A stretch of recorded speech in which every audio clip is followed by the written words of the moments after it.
government in this gathering of professionals.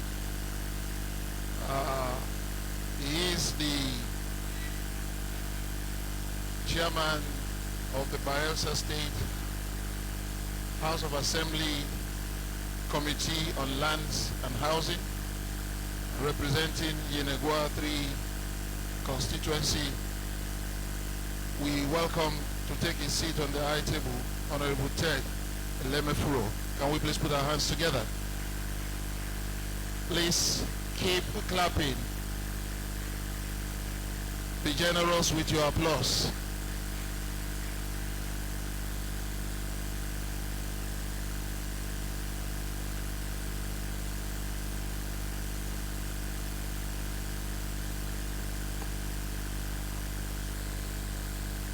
Also here with us this morning, wearing double caps, is a national chairman of Niesv Committee on Mcpd, who is also one of our resource persons for this Mcpd of today. We welcome to the high table Niesv Emmanuel Mark, PhD, a fellow of this noble institution. Please, if you are clapping, don't pretend. Do it well.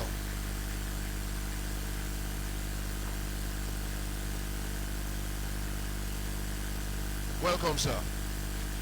Don't worry, that second VP is still possible, and it will happen in our lifetime. All right. We also will call to the high table the lead paper presenter for this Mcpd, the acting head of department, Rivers State University. Please make welcome Dr. Paulinus Ihua.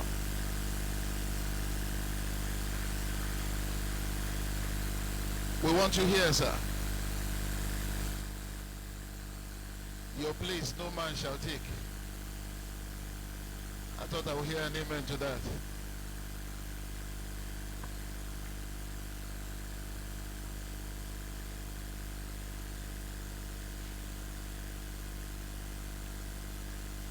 Another of our presenters today is the Surveyor General of Ogun State, who is with us already. Please make welcome Surveyor Dr. Ken Salem on Noshose. Can we put our hands together?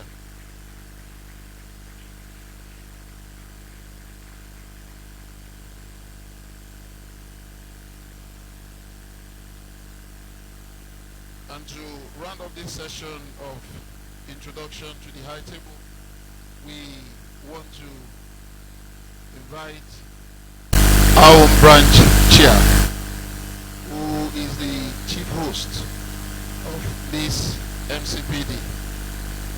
We want to welcome with Jesus joy ESV Bolo Samson Efeke.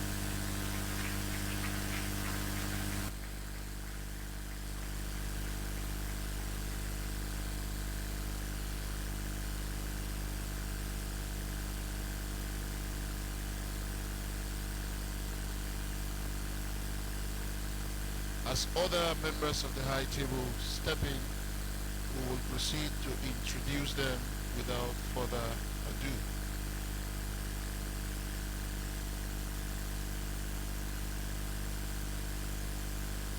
Okay. We can't do anything without the God factor, because even the Bible says, John 15:5, the Lord himself said, without him we can do nothing. And so on that note, we want to go into a short session of prayer to open this meeting. So on that note, I invite ESV Ogori to lead us in the opening prayer.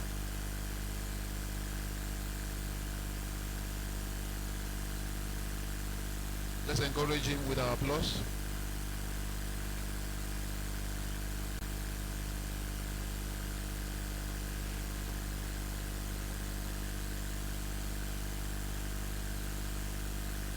Let's stand for prayer. What's your turn? Move your hand. In Jesus' name, I will thank you so much because you have brought us together this day alive from January until this time.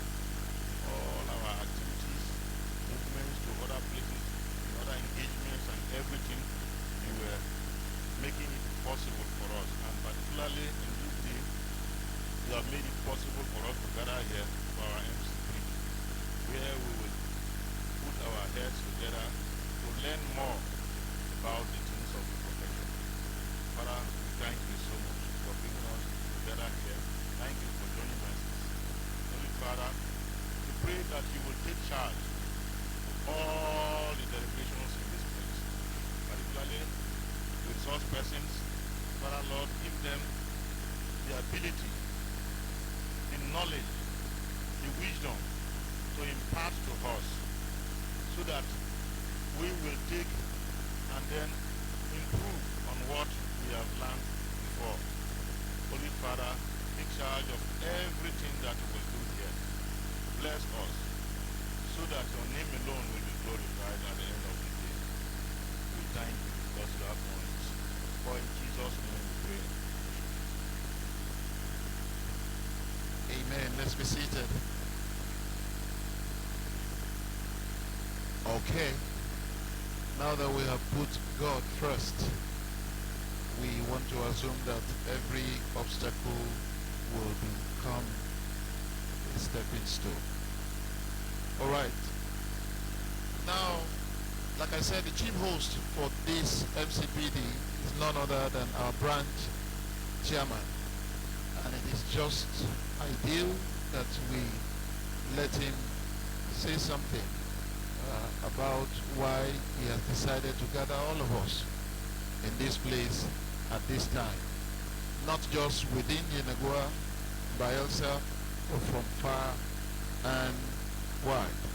On that note, to take the branch chairman's welcome address, we invite our branch chairman, Niesv, Bolo Samson Efeke.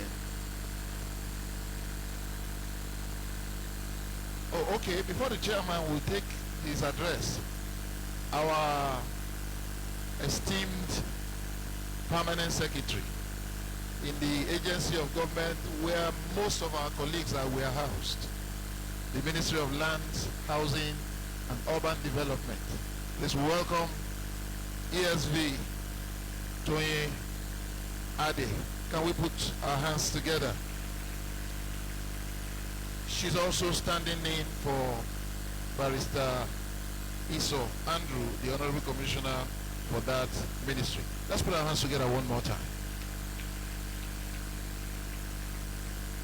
Thank you. So on that note, we invite the branch chair to address this meeting. Over to you, sir. The address of the chairman is in your program, so you can follow as he reads along. Thank you.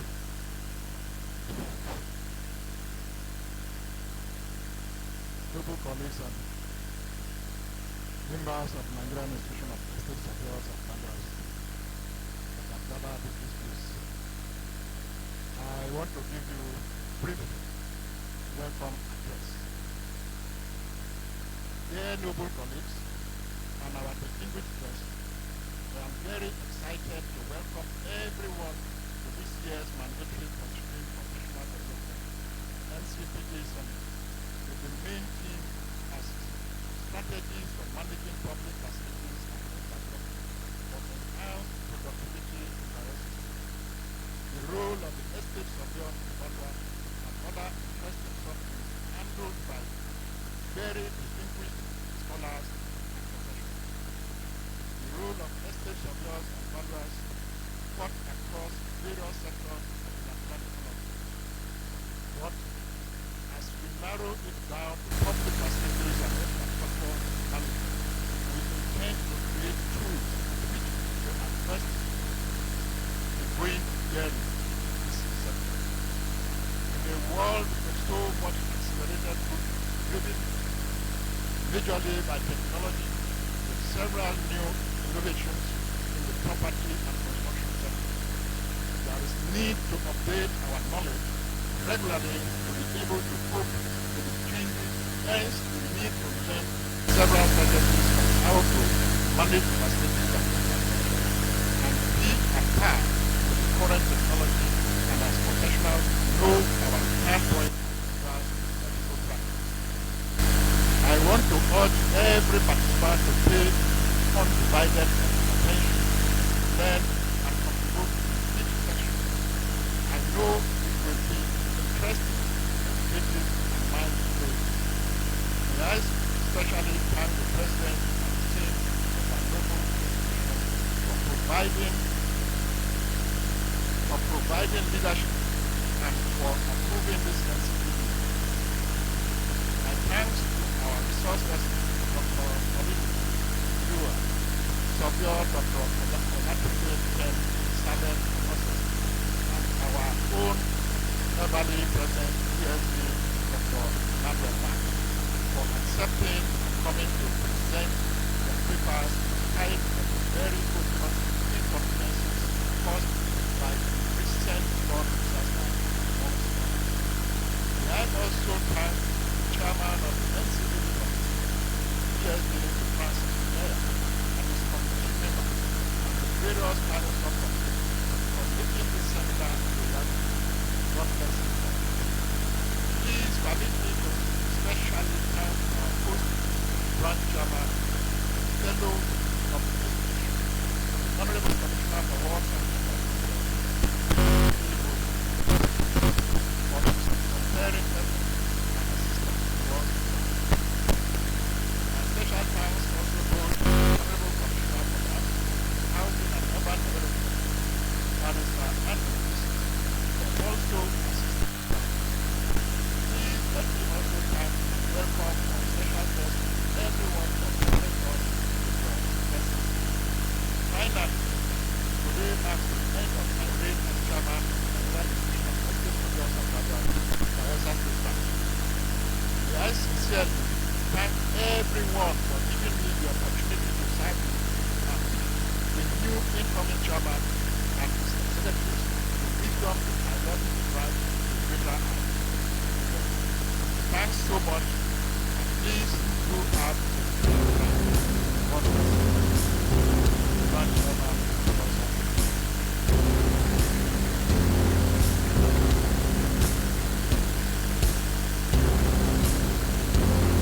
I think our branch chair deserves better. Can we put our hands together?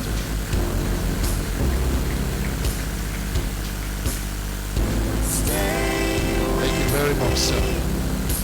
Your selfless services to the branch and to Niesv National.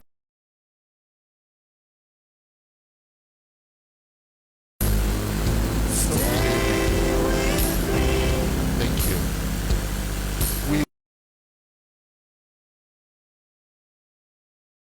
At this time, we'll just take two of such.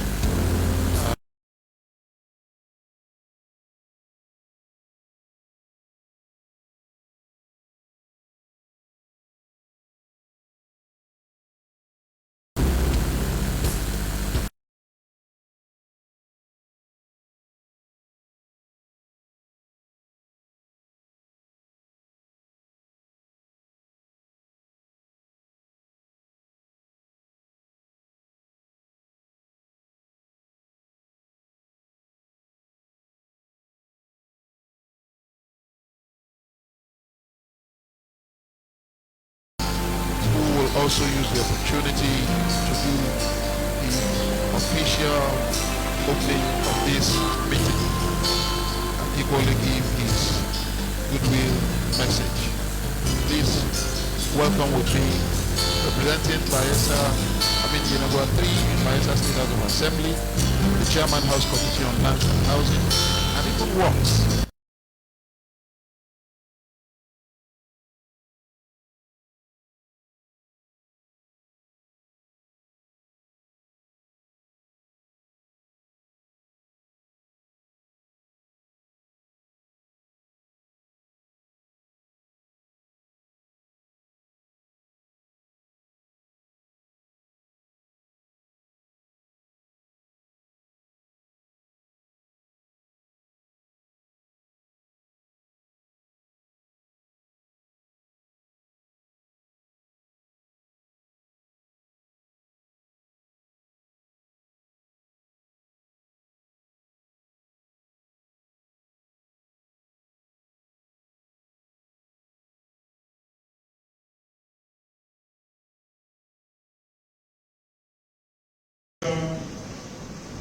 After 3 or 4 years, all the beauty is over.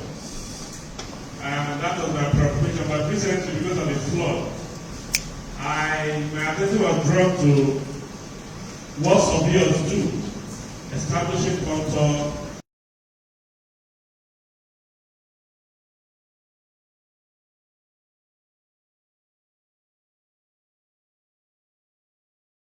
As engineers and architects to work on. And so this group is very important, and it's on that note that I decided to, even if briefly, honor this occasion because we're even having serious deliberations at the Assembly.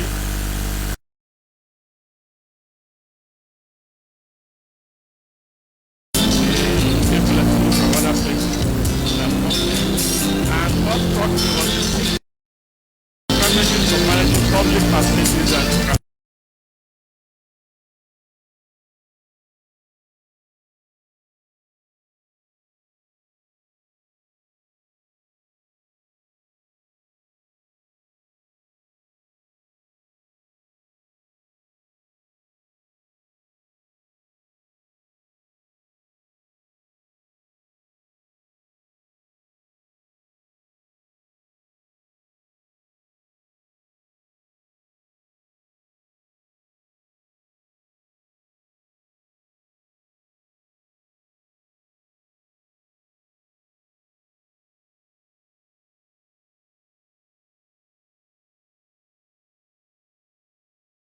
for so long.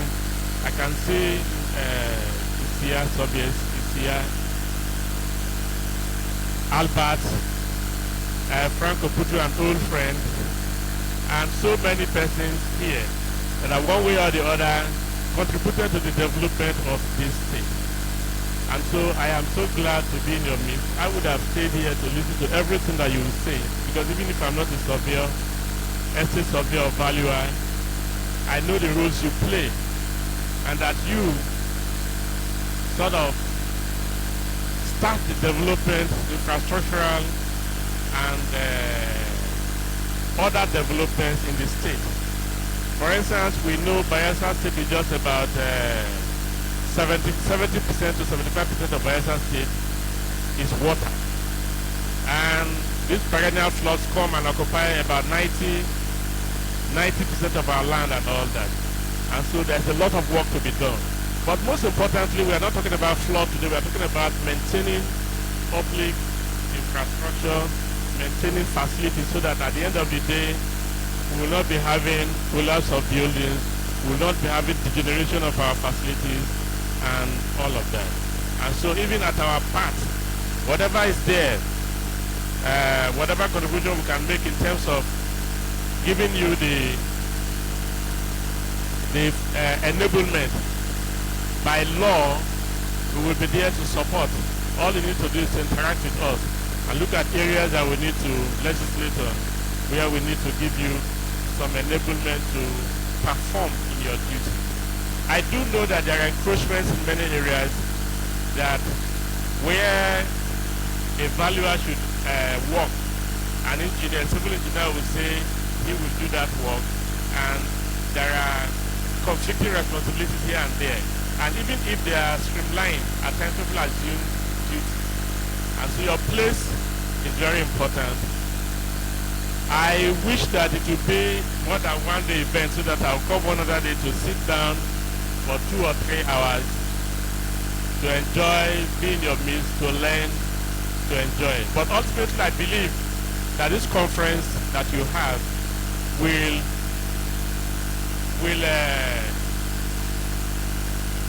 progress to putting this state in a better footing, that our infrastructure shall not decay further, that we shall move from this level to another level where everything about our infrastructure and the state shall begin to grow. It is on that note that I want to declare this event open in the name of the Father, the Son, and the Holy Ghost, and on behalf of the Speaker of the state and the Miracle Governor and all the stakeholders in the state, I wish you well in your brief discussion to put this state in a better footing. Thank you very much.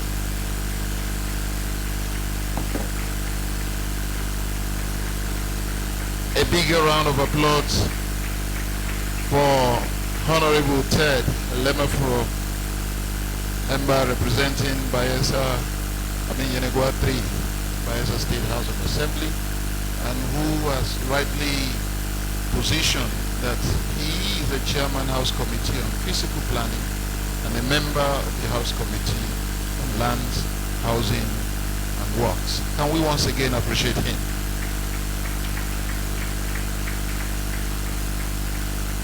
Next on the line of goodwill messages is none other than our own Permanent Secretary, ESV Aibatoye Imolade Ade, to at least wish us well in this meeting.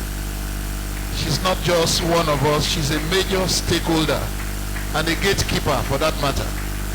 Let's put our hands together.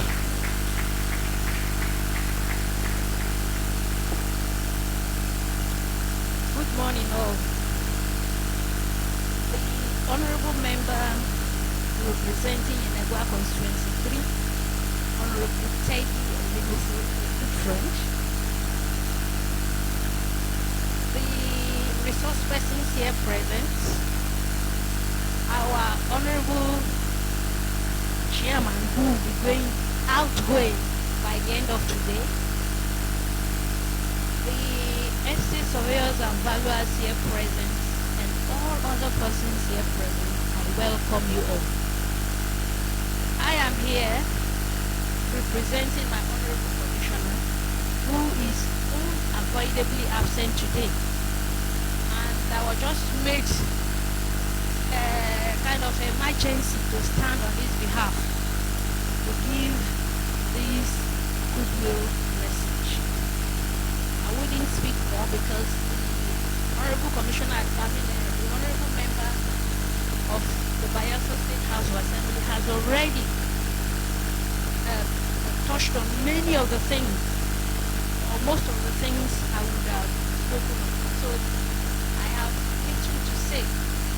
However, the third strategies for managing public facilities and infrastructure for enhancing productivity in Bayelsa State, the role of the estate surveyor and valuer is very apt. And being the ministry that I would say oversees the activities of this professional body, I would say that looking at the resource persons you have brought today, I'm very sure that they are going to give much light into that aspect, and also bring out a communique that would be served on the ministry. Because sometimes when we talk and talk and talk, and there is no implementation of those things you talk, then the talk has no meaning. And so I would crave your indulgence to really harness a communique that will be presented, will be served on all the bodies ministries, MDAs that are responsible for providing public infrastructure in the state, so that it will serve as a guideline, because you are all professionals, and I'm sure that whatsoever that will be presented here is well researched and proper solutions preferred. So if such things are before us, I think it will assist the management of this infrastructure in the state. Having said that, I would wish the body a fruitful deliberation while you are here. Enjoy yourselves and also learn well, so that you can implement those in the ministries, those in the private practices, to ensure that the proper advice are given to those that need them. Because most times, if they don't have the right information, they will do the wrong thing. And so don't shy away from giving the proper advice. You just stay back and start criticizing. This thing is going wrong, this thing is going wrong. What have you done? You have a duty to advise. And if you did and the person does not take your advice, you've done your part. In that way, you can speak in public to say, I gave so and so advice. But if you don't do it, please stay put, don't criticize or open your mouth. I would like to challenge you, even in your individual capacities, to bring out the advice or the proper way of doing things that you know professionally. Advise the authorities that be. I'm sure they are having listening ears, and they will listen to your advice. Having said that, I'm here kind of one leg in, one leg out. I have another function to carry out, and my time is already up to be there. It's very, very important for me to be there, and so I would beg and ask that immediately after this goodwill message, I will be running out of this environment. Maybe if this program is still continuing, I might still come back. But for now, I will say, I will leave. God bless you all as you have your fruitful deliberations in Jesus' name.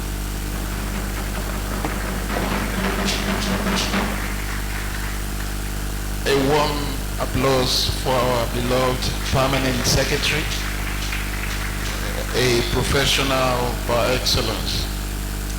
Thank you very much, ma'am. Last but not the least for this session of goodwill messages is one that will come from the national, or the chairman of the National Mcpd Committee of the Nigerian Institution of Estate Surveyors and Valuers, who also doubles today as one of our resource persons. Welcome with me, ESV Dr. Emmanuel Mark, a fellow of our noble institution. Thank you, sir. Morning, dear colleagues. Guests. I want to stand on the already well-established protocol by the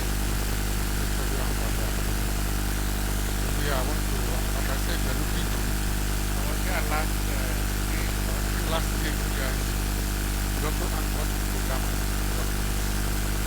So I want to congratulate you and thank you for the service to the branch. Service for quality, greater service.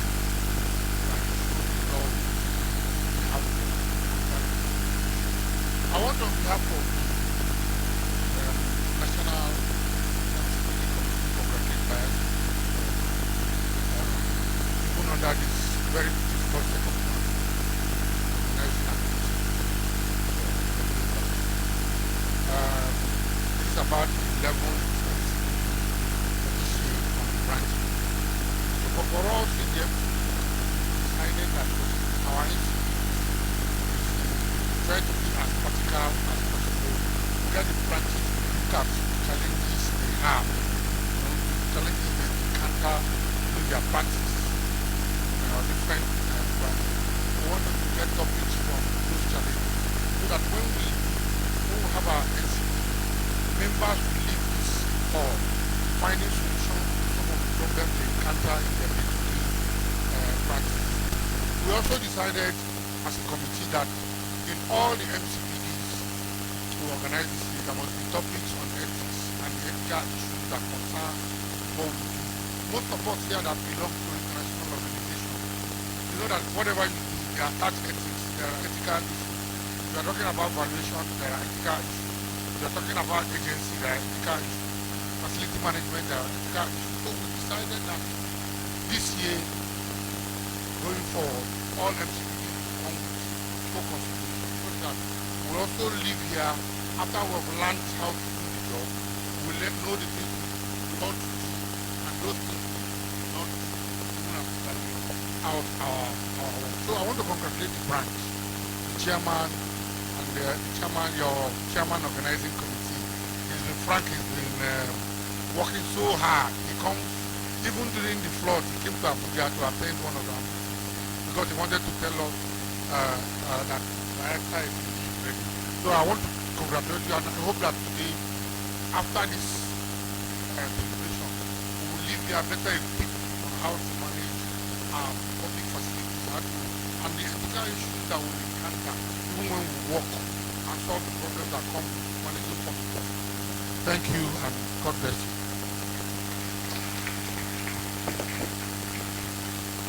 Let's put our hands together better. The estate surveyors and valuers in this noble profession that carry doctorate degrees are very few. So when you see one, clap. Maybe you self will get one day. Huh? Thank you. The estate surveying and valuation profession belongs to the built environment. And in that built environment, there are about 7 others who are also part of that sector of development. You have the architects, you have the town planners, you have the land surveyors, you have the quantity surveyors, you have the engineers, you have the builders. Now, invitations have been sent to all our sister bodies, and we have with us today, representing the Bayelsa branch of the Nigerian Institute of Quantity Surveyors, Edohotu Inyobi Money. Can we just appreciate him? We expect others to still join us. Thank you very much for coming. God will reward your labor of love. The troop. Are you ready? Okay. So that we relax our nerves a little before we go into critical session of paper presentation, we want to invite a troupe that goes by the name Aesthetics to the World, also known as Sedeotu Cultural Troupe of Bayelsa State. So, take it away from here. Thank you.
Let's put our hands together.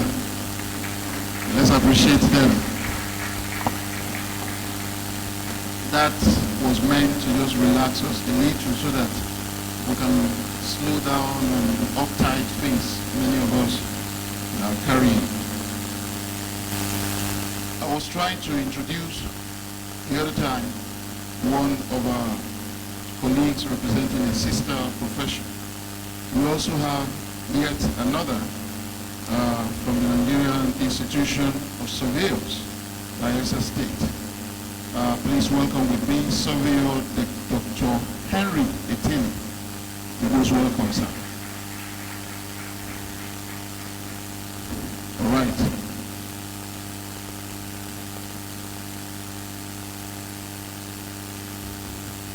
Okay, we want to go straight to business. And the first paper will be dwelling on ethical practices concerning public infrastructure management. And the presenter of that paper will rise for his citation. Thereafter, he will proceed to present his paper.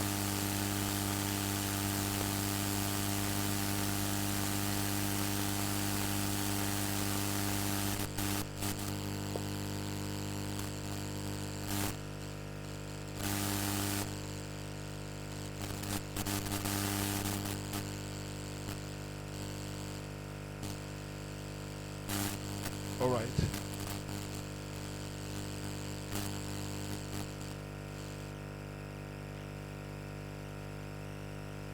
Then we go to the lead paper.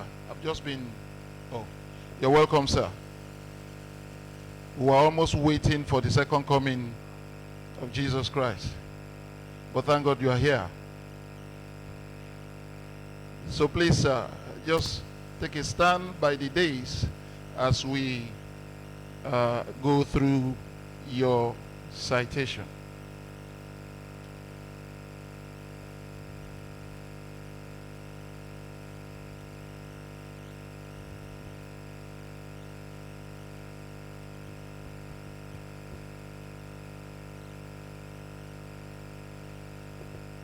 Profile of Sir Chief Emmanuel O.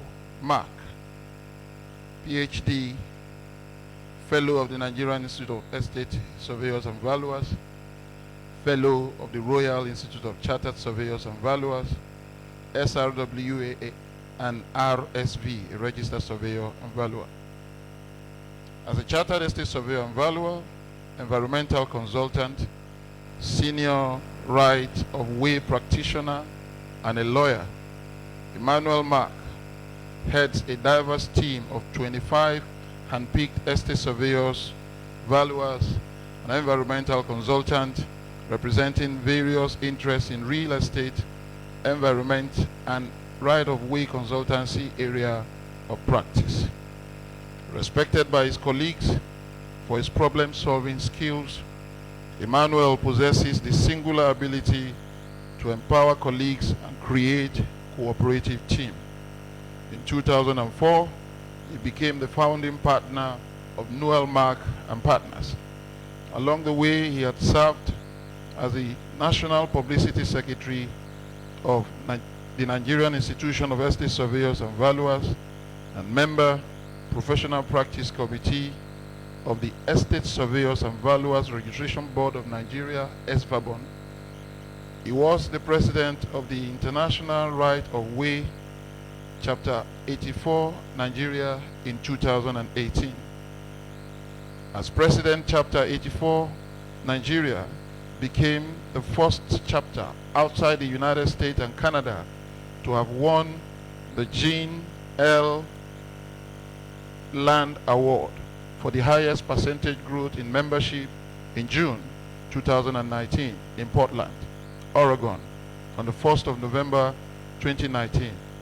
Sir Emmanuel Mark was designated SRWA, a senior right-of-way professional.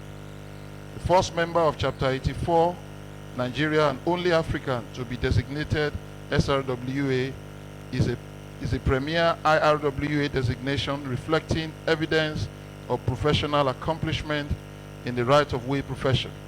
It is granted to professionals who have achieved professional status through experience, education, and examination. On the 6th of February 2020, Sir Mark was elected and elevated as Fellow of the Royal Institution of Chartered Surveyors, London, England.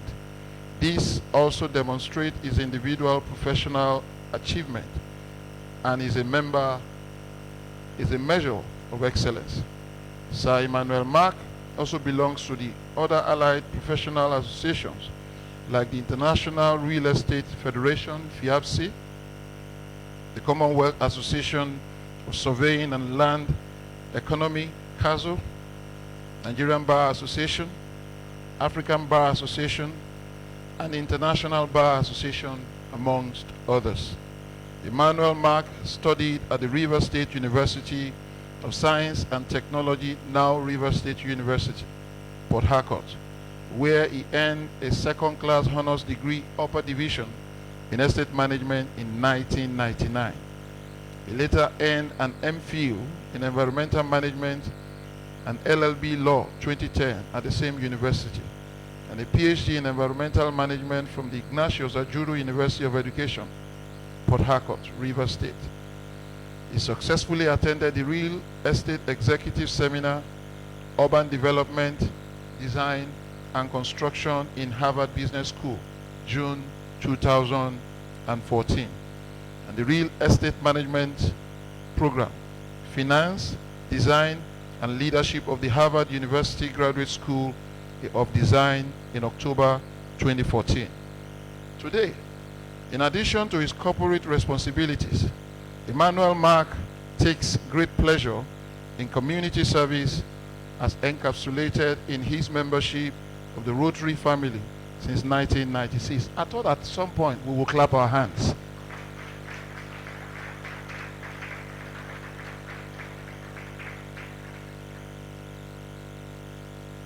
In 2016, His Royal Highness Oguri Merime Okori, I hope I pronounced that right, 1. Mike Omeru JP, or Mike Omeru JP, honored Emmanuel with the chieftaincy title of Okode of Agbon Kingdom. The significance is that this son of Rivers State is today an Olorogun in Kokori land, in Ethiop East LGA of Delta State.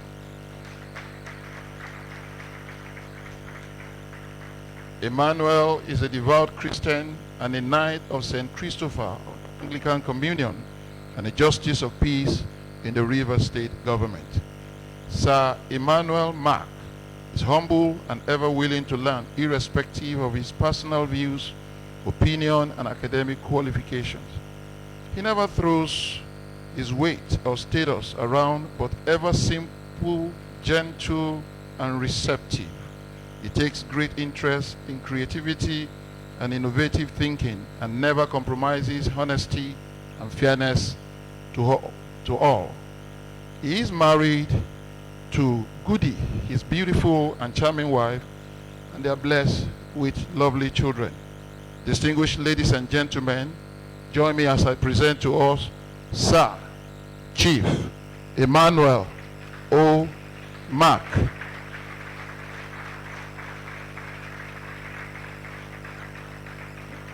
Take it from here, sir. Thank you, sir.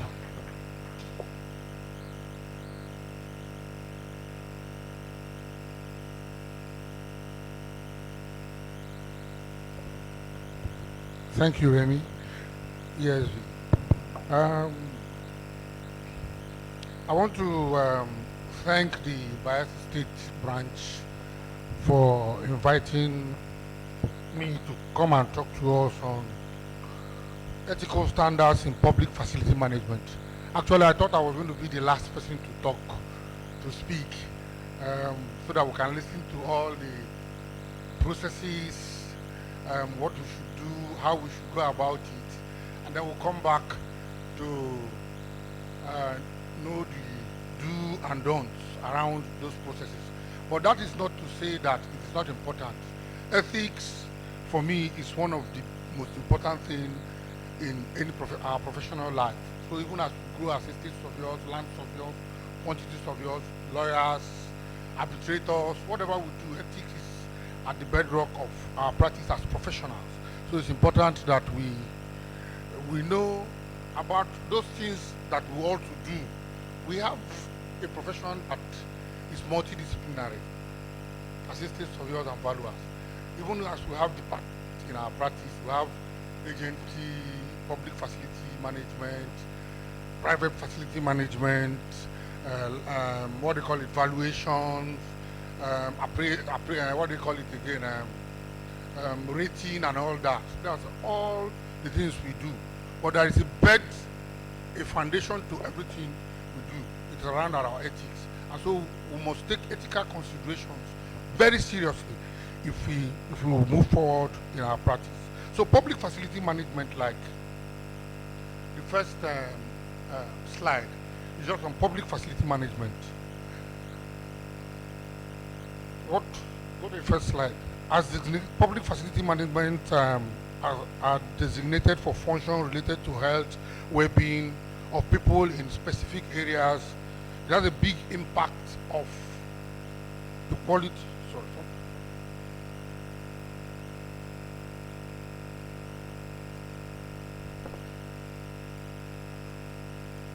As a public facility management has to do with management of public facilities that are for the general good. So they are usually, like we all know, provided by government.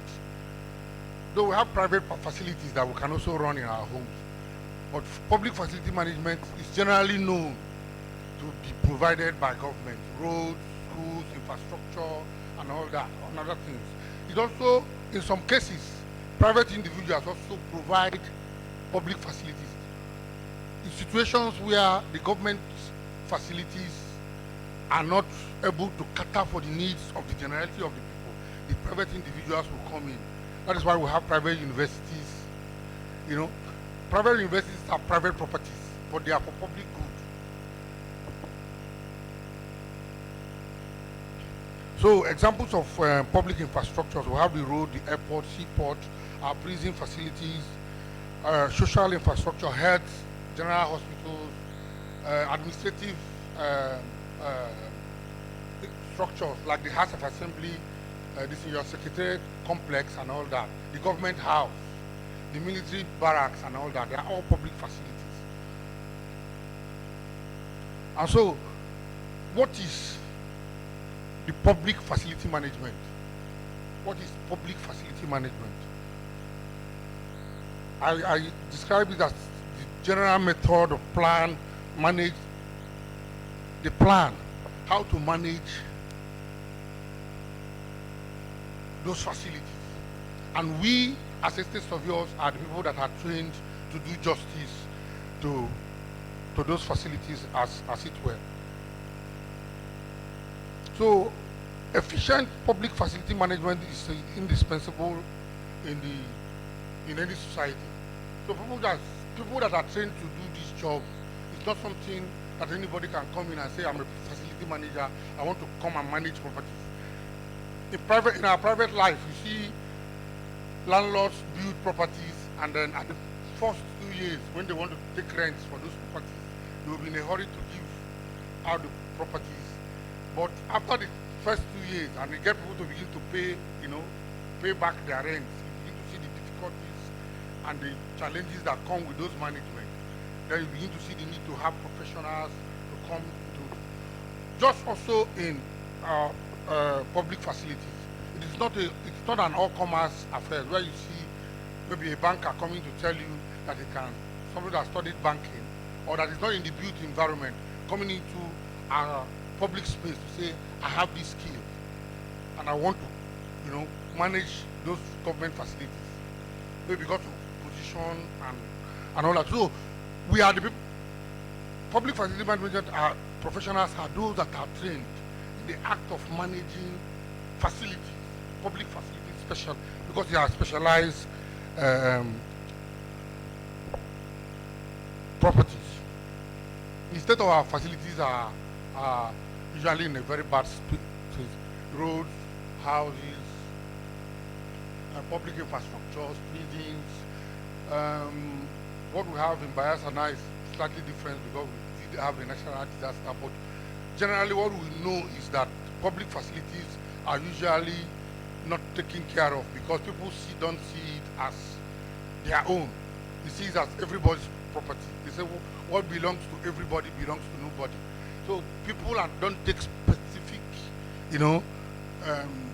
time to see how they can make sure that properties that are in the public space are given the much needed attention. So, but why do we have situations where people don't really give attention to public facilities? There's a reason for that. One, political reasons. Every 4 years we have this ritual of having new people in government. And so you find a situation where when some people come into the new government, rather than maintain the old properties, they decide to do new projects.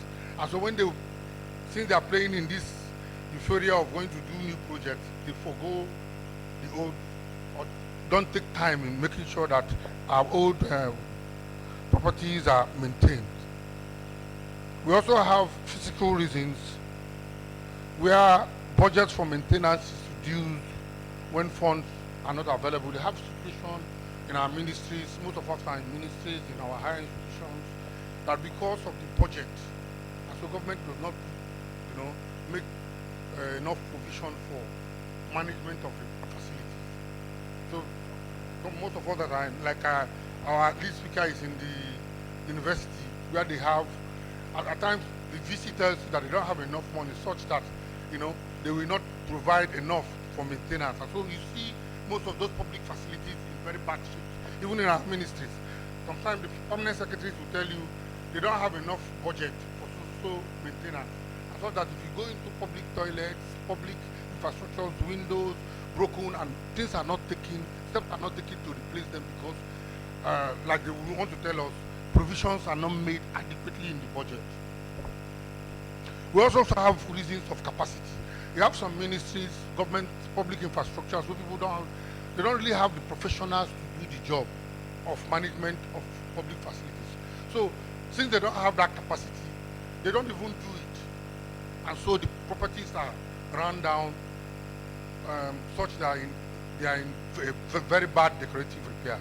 Because you don't have professionals in our ministries and our departments that have the skills of the, as a facility manager, knows how to do preventive, corrective maintenance, when to do the maintenance and all that. Because you don't have those people that have this bouquet of skills in that department, you see that most of the properties are also in bad decorative. So that's why most of our public facilities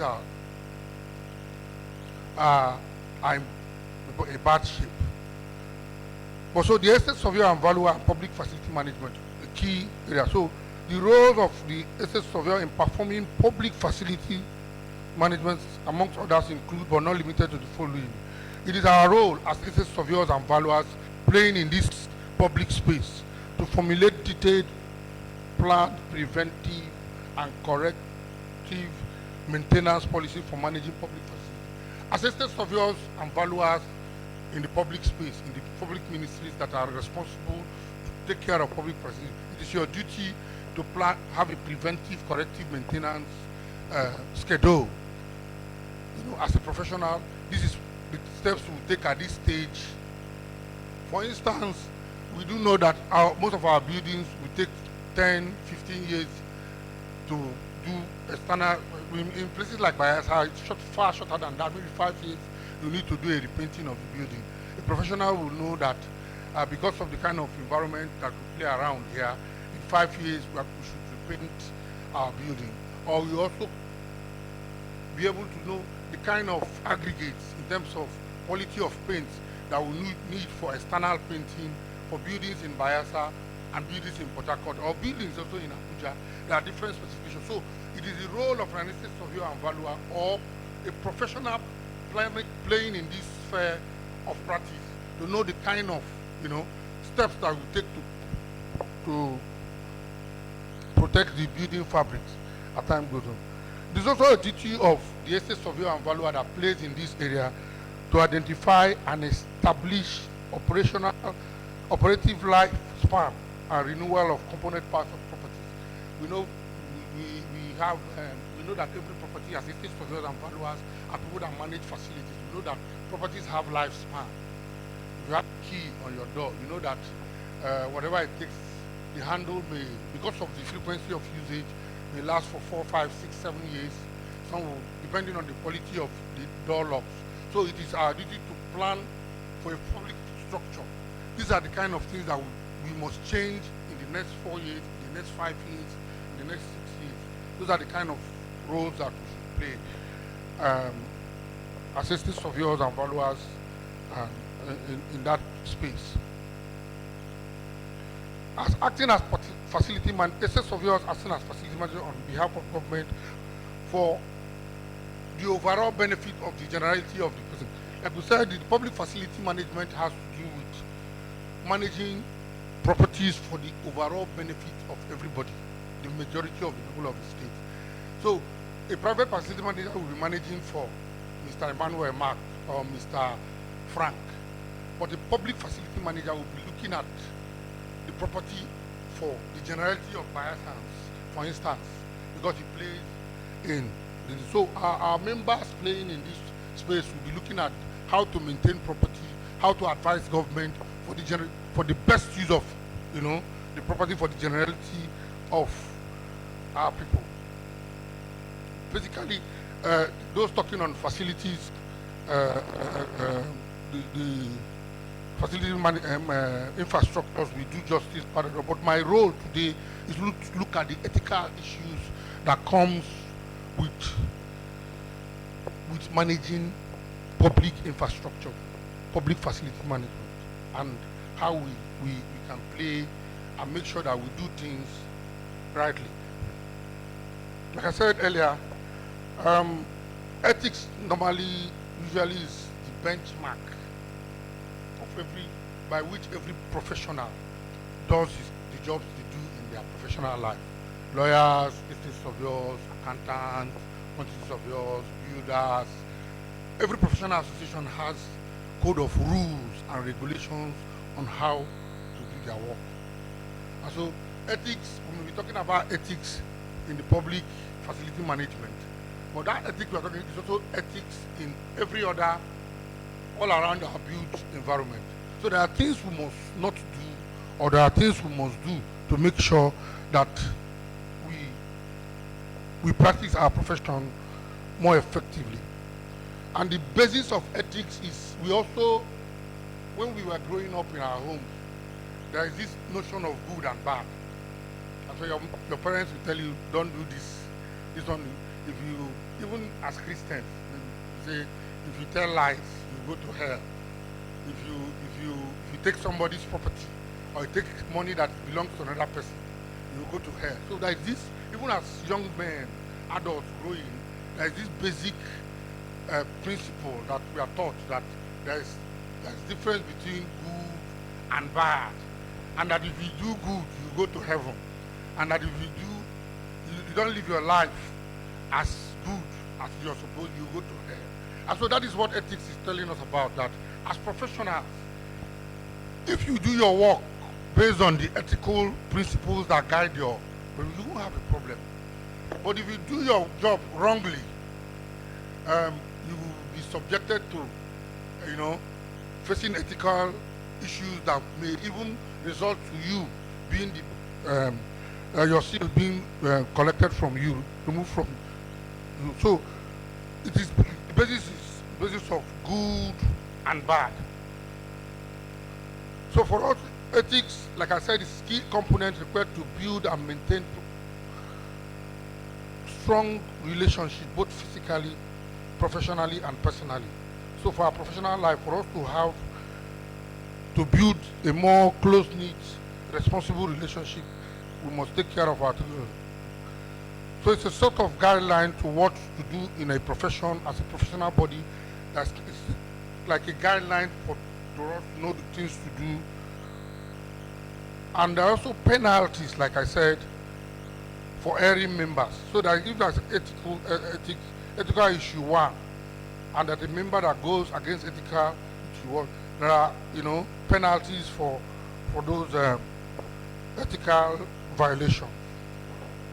So, like I said here, professional ethics are guiding principles, moral codes, character, which are recognized as standard for work in any professional association. It is recognized. So our profession, Nigerian Institution of Estate Surveyors and Valuers, has a standard template, that is recognized. That if you do your work this way, you have done it properly, professionally. And so, to qualify as a professional, a person must be engaged in a profession which requires training, advanced studies, in specialized fields of endeavor. So those that are our colleagues in the public ministry service, you are qualified to be in that department because you belong to a professional association, that you have gone through normal training, qualified, and then you are able to do the work that you are supposed to do as a public facility manager. So, like I said, it's a multidisciplinary. So even if you're a land surveyor or a quantity surveyor, or you study facility management as a course, and you find yourself in this sphere of practice, the ethical issues will still affect you. You will not say because I'm not an estate surveyor, it does not concern me. No. As far as you are a professional, these rules are general, and it's going to, if you don't do the job the way you are supposed to do it, the penalties will come to you. So the purpose of codes and standards in public service is very important. First, codes of ethics increase the probability that people will behave in certain ways. Because of codes, there's a probability that we must behave in, there's a way we cannot just come and do things anyhow if there are codes. So an example might be the case of a civil servant whose cousin has asked him to give him a government contract. Without a code, it's a moral choice on his part. Like I said here, a colleague, your colleague, your brother, your cousin, your wife's brother may ask you, you are now in charge of maintaining government secretariat. I want you to give me a contract to come and supply the paints or do a certain job there. It's just a moral issue. If there are no codes, you can decide to give the person. I said, because what is we're looking at her moral, maybe who may think it's my code, but I'll just do it. But because we have a code of practice, you know that when you do that kind of, take that kind of action, you are running contrary to certain sections of your code, and so there are penalties. So it kind of guides you from taking some actions or decisions that ordinarily you may think that they don't really matter, but when it comes to profession, belonging to a professional body, running a professional association, they are very important. So codes, like I said here, with a code, the civil servant is reminded that it violates expectations of a civil servant. So it moves our actions from helping a family member to doing the right thing. So it cannot just move, you're not just looking at it as, I want to help somebody from my family. No, you're looking at helping somebody from your family and doing the things rightly and the way that conforms to your professional ethics and standard of work. So second, good ethics codes can focus public servants on actions that result in doing right things for the right reasons. If you have a good ethical code guiding your public service, because we are talking about our professional code, I know also that those working in public service, they also have their codes that guide them, that is not even outside what we are discussing today, but they are also tied to those public codes too, and they must do their work based on those public codes. And totally, or not the least, is code of ethics can function as a professional statement of that I've said earlier, and it expresses the public service commitment to specific sets of moral standards. So our codes tells our professional body tells us that our professional expects us to act a certain way, and they are written in black and white. So the code will now let us know that, see, we are working, I'm not doing this thing because I think it's right. I will take an action because I know that it's worked within the confine of what I should do, or the code that guides me as an estate surveyor and valuer, as also a civil servant, So they are just templates that guide you in public service, or even in private practice also. Those are templates that just guide you. You must do things this way. So those are the kind of, that's why for us as estate surveyors and valuers, I think section 218 of our professional ethics and practice code, it says, look at the basic things that all an estate surveyor and valuer must have: character, integrity, confidentiality, accountability, professional competence, and all that. Let me just take a few of these. Let's just discuss a few of these. Professional competence. That you studied estate management does not mean that you can manage a public facility. That you studied facility, you are a lawyer, for instance, does not mean that you can take every brief that comes in the legal profession. So, professional competence, you may be an estate surveyor, but you're not competent in running public facility, and you must identify it as a professional or as a colleague playing in this field. Most of what we do in our practice, I would say we do general practice. What this code holds you is that if you are not competent for a job and you take it as an estate surveyor and valuer, ignorant, and you don't function properly in that sphere, you'll be held responsible for your actions. Some estate surveyors are not very good in valuation, some are good in management, some are good in rating, some are good in facility management. So we must identify those things that we have competence and we're able to deal on, to act on it. If you act on an area where ordinarily you don't have this competence, though you studied estate management or you studied facility management, you must have the competence to manage public facilities, because the challenges of managing a public facility and managing a private facility are different. So that you studied a professional playing in that sphere, that you can do it, it's not an excuse. So ignorance of, you must know those things you have competence in. You must say, if your director maybe gives you a job to go and do a certain job as an estate surveyor and you know that you don't know it, you better tell them that you don't know it.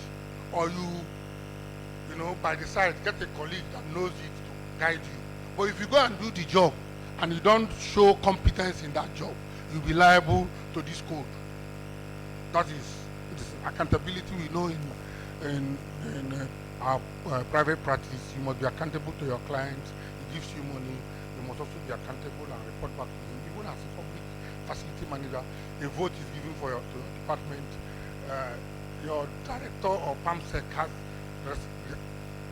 can ask you, you must account for expenditures. So you not say because I'm the professional, I'm in charge here, when you're asked to account, you must account. If you don't account, this code also can get you in trouble. Confidentiality, we also know that as private estate surveyors, our relationship with our clients are confidential. And so also in the public facility management of public facilities, if you have a confidential relationship between you and maybe you and your permanent secretary or your director, this is what we do. You have a relationship already, and maybe you are moved to another department or another ministry, and you take whatever you discuss here, you go to the other ministry to discuss it, or tell them, no, this is what these people did. You have also, there's a rule that you're breaking. You know, you are going contrary to a rule as a professional that runs his business, character and all that. So these are the kind of, if you go to our rule, is there, you study it, it tells us that there are things we must not do as private estate surveyors. We cannot also do those things as public estate surveyors and valuers. So it doesn't matter if you run your practice as a private or public estate surveyor and valuer, facility manager. So ethical expectation from estate surveyor and valuer in, I try to list what is expected of you as a public facility manager.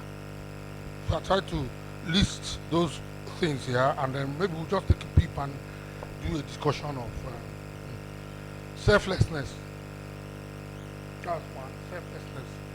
A facility manager in public office should act solely in the terms of public interest. So, what is public interest here? For the general good. Whatever decision you take as a public facility manager must be for the general good. It's not an individual thing. So they should not do in order to gain financial or other benefits for themselves, their family, or their friends. So as a public facility manager, whatever decision you're taking, there are so many decisions that will come your way as a public facility manager. For instance, you may be buying a material and somebody just comes to say, okay, if you buy this material from us, we'll give you 20%. But the government is going to pay 100 naira. But he said he's going to give you 20%. But some other person comes to you and says, this paint, we're going to sell it for 70 naira. But it's also better quality. But we're not going to give you anything. You know, normally it will gravitate to working for the person that is going to give you a cut for what he's going to supply. But is it for the general public good? Ethics is a very difficult, it's a moral, very difficult issue and it has to do with you, yourself, and your God. You know, that's the way I tell my colleagues in the office. For yourself, you need to know between yourself, this thing you're doing, is it right? So you have to, your decisions must be at every point, must be for public good. So if you don't do, you're not this selfless, and then you'll be cut, then your job as your moral standing as a facility manager, public facility manager, will be called to question. The second thing I wanted to talk about there is integrity.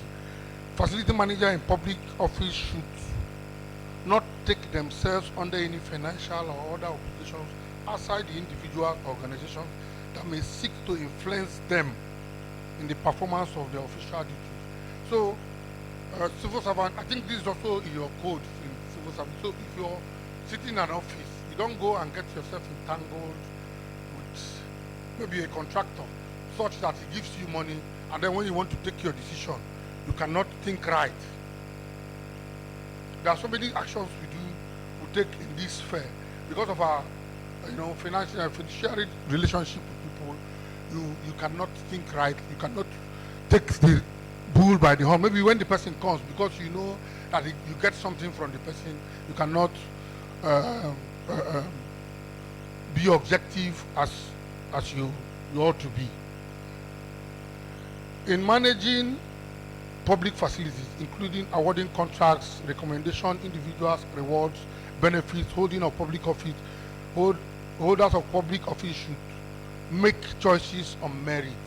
I also talked about it here. Maybe if you're a public facility management, because most of our jobs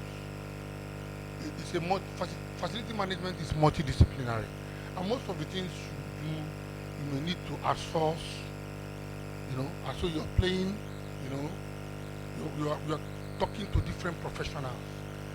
But being objective tells you that at every point, any step you're going to take, you must know that you've taken the best step for the generality of the majority of the persons that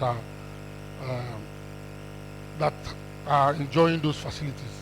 Accountability is something I said earlier. You must be accountable for their decisions, not even only funds, but for your decisions. If you take a decision, for instance, if you're a public facility manager and you have a job and you need maybe 50 bags of cement to, for instance, to do it, and you cut corners and do it with 30 bags or 25 bags, you must be accountable.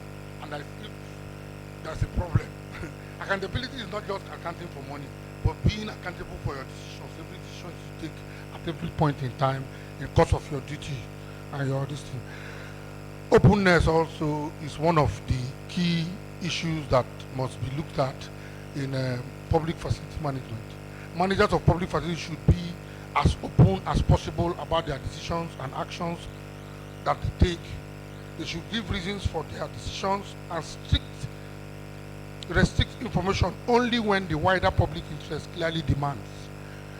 As a public servant, there are some decisions that you take in your office, you know that this information should not leave this office unless there is need for the general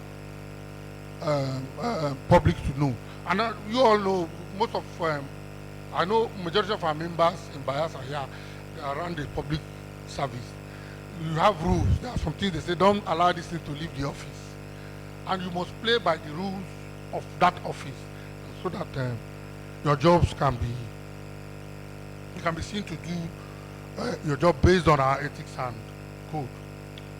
Honesty, public facility managers have a duty to declare any private interest relating to their public duties and to take steps to resolve any conflict arising. Earlier I told us about not giving contracts to, because as I said, ethical issues are very difficult issues. That there was a place I was talking to some of our colleagues about ethics, and I said you cannot give a contract to your in-law if you are there. But see, there's also exceptions to every rules in ethics. For instance, if that your in-law is the only supplier for that product, and as a government facility manager, you need the product to service the property, what do? You must declare your interest. If you read books on ethics, they are usually, you cannot place anything, but those are the things you see in everyday life. For instance, you declare, look, oh, this man that is supplying these goods is my in-law. And then if you do that, you have also given yourself a measure of protection in terms of our ethical rules. But generally, the rules say, do not give to your in-law, to your brother, or somebody you have a business relationship or family relationship with. So those are the kind of, so you should be able, being honest here, to be able to declare, look, for this product or for this thing this action I'm taking, I'm giving to this man, but I want the house to know first that this man is my in-law. You have made, you have declared your interest, and then you can then take the action. So, facility manager in public office should promote and support those principles by leadership. So all this is we are talking about ethical issues and the things we do in our office and how to run our offices ethically, how to do our jobs ethically. The leader in the office must show leadership. You must be seen by your subordinates that you're taking actions, you know, that you're up to date with what you preach. You cannot tell, for instance, a facility manager cannot tell his juniors in the office, don't take money from anybody, but all of them see you take money from contractors and vendors. So you must take leadership. The facility manager in the public service, even in the private service, where you have others, you have juniors, you have subordinates, you must take leadership. You must show example. You must be seen as the boss that does what he preaches and all that. So you must show leadership at every point in time in our job. So in conclusion, the virtues of honesty, accountability, objectivities, and their consequences are all ethically important in public facility management. So all these virtues we are talking, they are all very important in public facility management.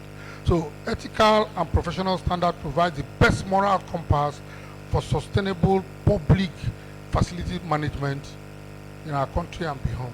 So the Nigerian Institution of Estate Surveyors and Valuers, through the Code of Professional Ethics and Practice, ensures that members conform to this rule voluntarily and it enforces them when necessary. So our institution believes that, states that all of us that are members of this institution must follow our ethical rules voluntarily. It's not by compulsion, because if you go by compulsion, you either leave the institution. But if you must belong here as a member, voluntarily, you must follow those rules. And when you follow those rules, and when you fault or you go contrary to it, the institution will enforce them against you. Thank you.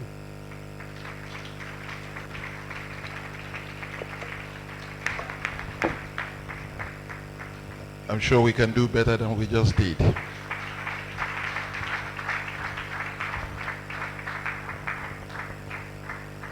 It couldn't have come from a better source. Three principal gatekeepers that oversee ethics: professional bodies, government, and of course organizations. And ESV Emmanuel Mark has actually done justice to this topic. Can we once again put our hands together for this very detailed presentation? Thank you very much, sir.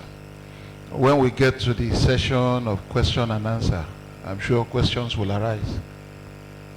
Thank you. We move straight to the second presentation, but before we do that, I want to invite one of our foremost fellows in this branch, a one-time chairman of the branch, to join members of the high table. Welcome with me ESV Chief David Okolai Tete to proceed to the high table and take his proper place. Until he sits down, don't stop clapping.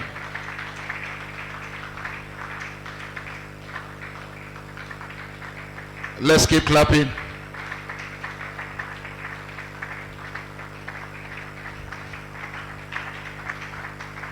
Encourage him with your clap. Thank you, sir. He said you can stop clapping now. All right. May I please invite Dr. Ihua to take the stand while I read your citation. Thank you.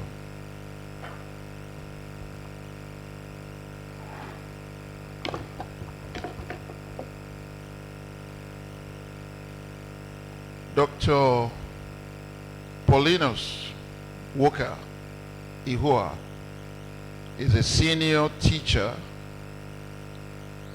and lecturer and researcher in the Department of Estate Management, Faculty of Environmental Sciences, Rivers State University, Port Harcourt, Rivers State. He has over 14 years teaching and research experience in property development, project planning and management, property management, as well as in real estate sustainability and valuation. He holds a Bachelor of Technology in Estate Management with second-class upper division from the now Rivers State University, a Master's of Science in Project Planning and Management from the University of Bradford, United Kingdom, and a Doctor of Philosophy in Built Environment of the University of Salford, Greater Manchester, United Kingdom. Currently, he is the acting head of Department Estate Management, a proactive associate member of the Nigerian Institution of Estate Surveyors and Valuers, a current member of the National Education Committee of the Nigerian Institution of Estate Surveyors and Valuers, and a registered estate surveyor and valuer, RSV. Equally, he is a full member of the Project Management Association, APM, United Kingdom. He has extensively published papers in both international and local journals. He is happily married and blessed with 5 children only. Please welcome with me as I present to you Dr. Paulinus Walker Ihua.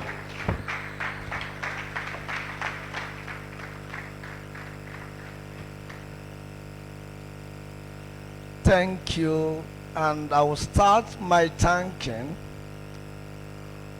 from the chairman of the branch and his ESCO members who at their own imagination concluded that I be invited to this place to speak. I say thank you, sir. I also want to thank the National Mcpd chairman. Today, some of you should understand that the chairman Mcpd is my classmate. He is my classmate.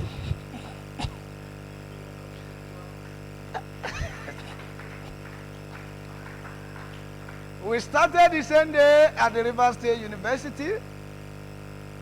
We finished the same day. We left with the same class.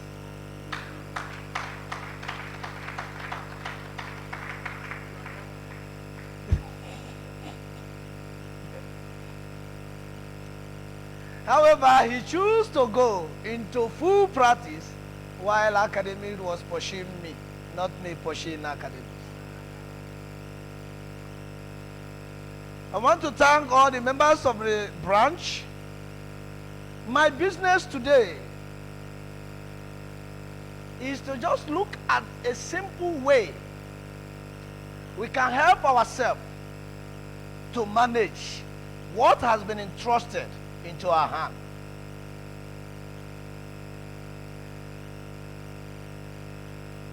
Every day, a lady goes into the market or a woman goes into the market. He comes back or she comes back with one thing. And after 20 years, she can equally represent what she came back from the market to the husband the way it is. And the question is, what is the secret?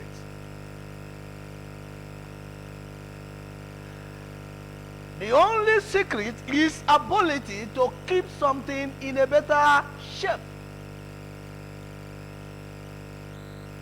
Where you don't have that thread to keep what has been trusted into you in a better way, it will never give you what you want.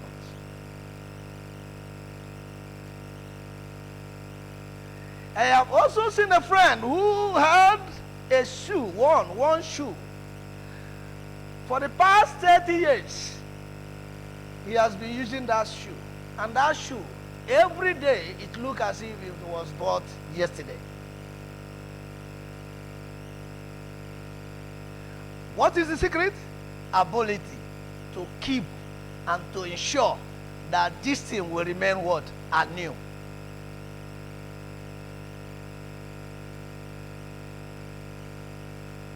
But today, you can agree with me, the mere constructions of facilities, infrastructures, everywhere in our country is not the management. It's not the ability of that infrastructure to produce. But what enhances that facility to produce what is expected of it is the ability to ensure that it is managed what? Well.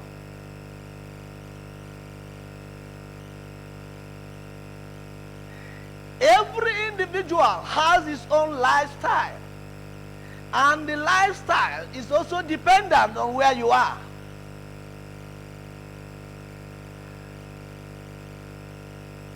And based on that, Please, if you have my slides, let me take it from the slide. I will not waste much time, but I will just go straight. And the other ones you can read.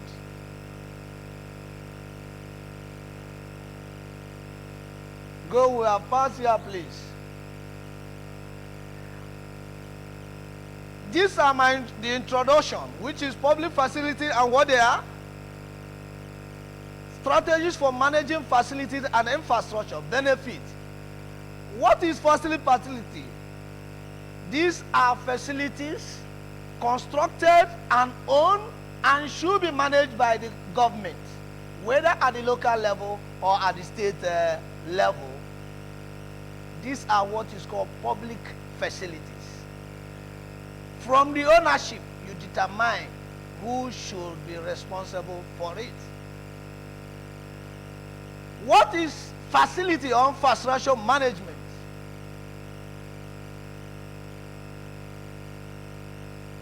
The ability to find the simplest way in which that facility that you have produced can continue to serve the purposes for which it was originally intended for is what we mean by facility management.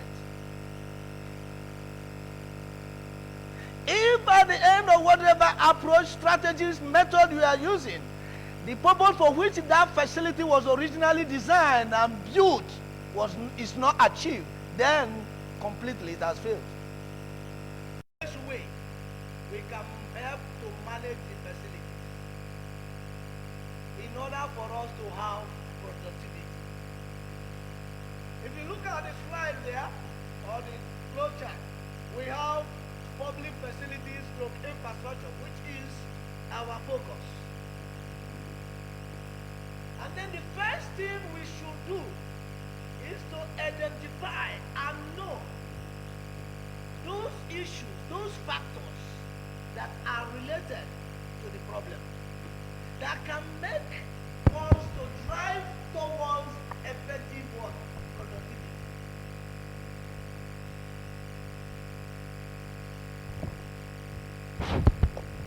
To drive effective productivity. And when you have been able to identify those issues, those drivers, you need to identify which approach, method that is good, that will be able to resolve those issues identified.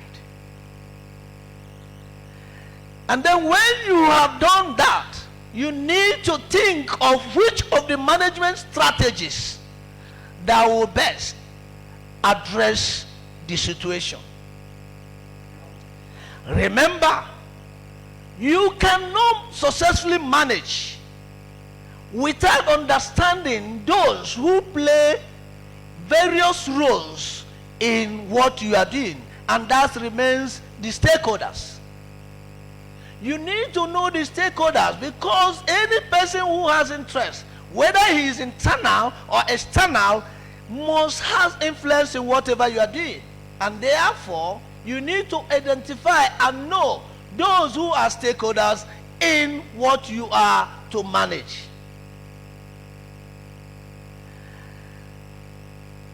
Once you have identified them, the next stage or step you need to do is begin to examine them. Look at their advantages, disadvantages of each of those strategies or approaches, and then drivers, and know which one is the best for that particular property or facility you want to. Remember, the location of those facilities matters a lot, and the environment itself has a lot to do. And if you don't understand the environment and use the same, yes I know, and use the same approach, it may backfire. So the best option is you understand the environment also. In terms of approach, there are different approaches. Not all the approach is sustainable or is literature, and most practices or in public facility, it has always been in-house. they don't even think of outsourcing. You all agree with me? It must end in my hand, in my pocket. I must be. The issue of monitoring and looking at what has been done, evaluating, and then reporting back is always a problem. We don't have that reporting system. And that is why most facilities are still in the situation we are today, because nobody is ready to report exactly the way it is back to the manager. Sometimes we will be asked to go and maybe maintain a facility, a particular section, maybe the roof. After finishing, the reporting system is also porous. We will just say, oh sir, we are finished. We are finished, it's not reporting. It is done, it's not reporting. But you need to detail out what and what the procedure you took in each of the activities you perform in order to see that that property is what? Put to what it was before then. And that is the best strategies we can do, and there then. When we talk about management, many people take it to maintenance. Maintenance is restoring, but the way we manage maintenance is part of the way we manage. It's not separate, but it is part of it. So that's why I have developed these strategies in a practical setting. Go, if you can apply it, it will help us to restore our facility as if it was still new. But once it is constructed and you don't even think of how to do this, and you allow it to continue to dilapidate, then there is no need for you to expect productivity in time. Instead, you will be spending more money. Remember, maintenance costs more than even the mere construction of the facilities. Now, what is the role of estate surveyor and valuers in managing that facility? What is our role?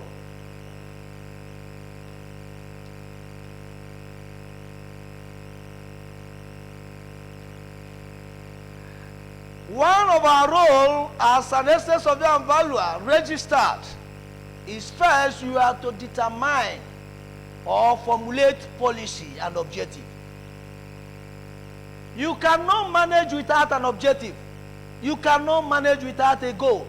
You are going to manage this thing, you are going to do this on this with a goal. And what is the goal? Is to ensure that the service needed to be provided by this facility is what? Achieved. And that is our goal. So you must define that from the onset, and you as an estate surveyor and valuer is the one who will define it, even though it is not it is within your organization or not. But you should be the one to formulate and define the objective that you need to follow.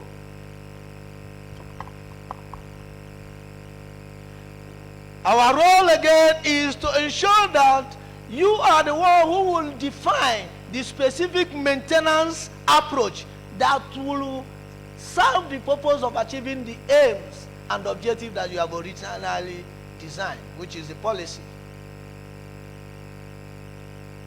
You are also the one to define and determine the managing approach to adopt, whether it is an in-house or outsourcing approach.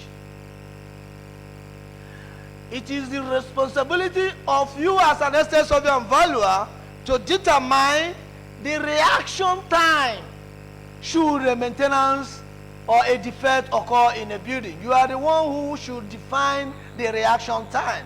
If you want the reaction time to be in a second, it is you as an estate surveyor and valuer entrusted to the management of that facility to define and determine it.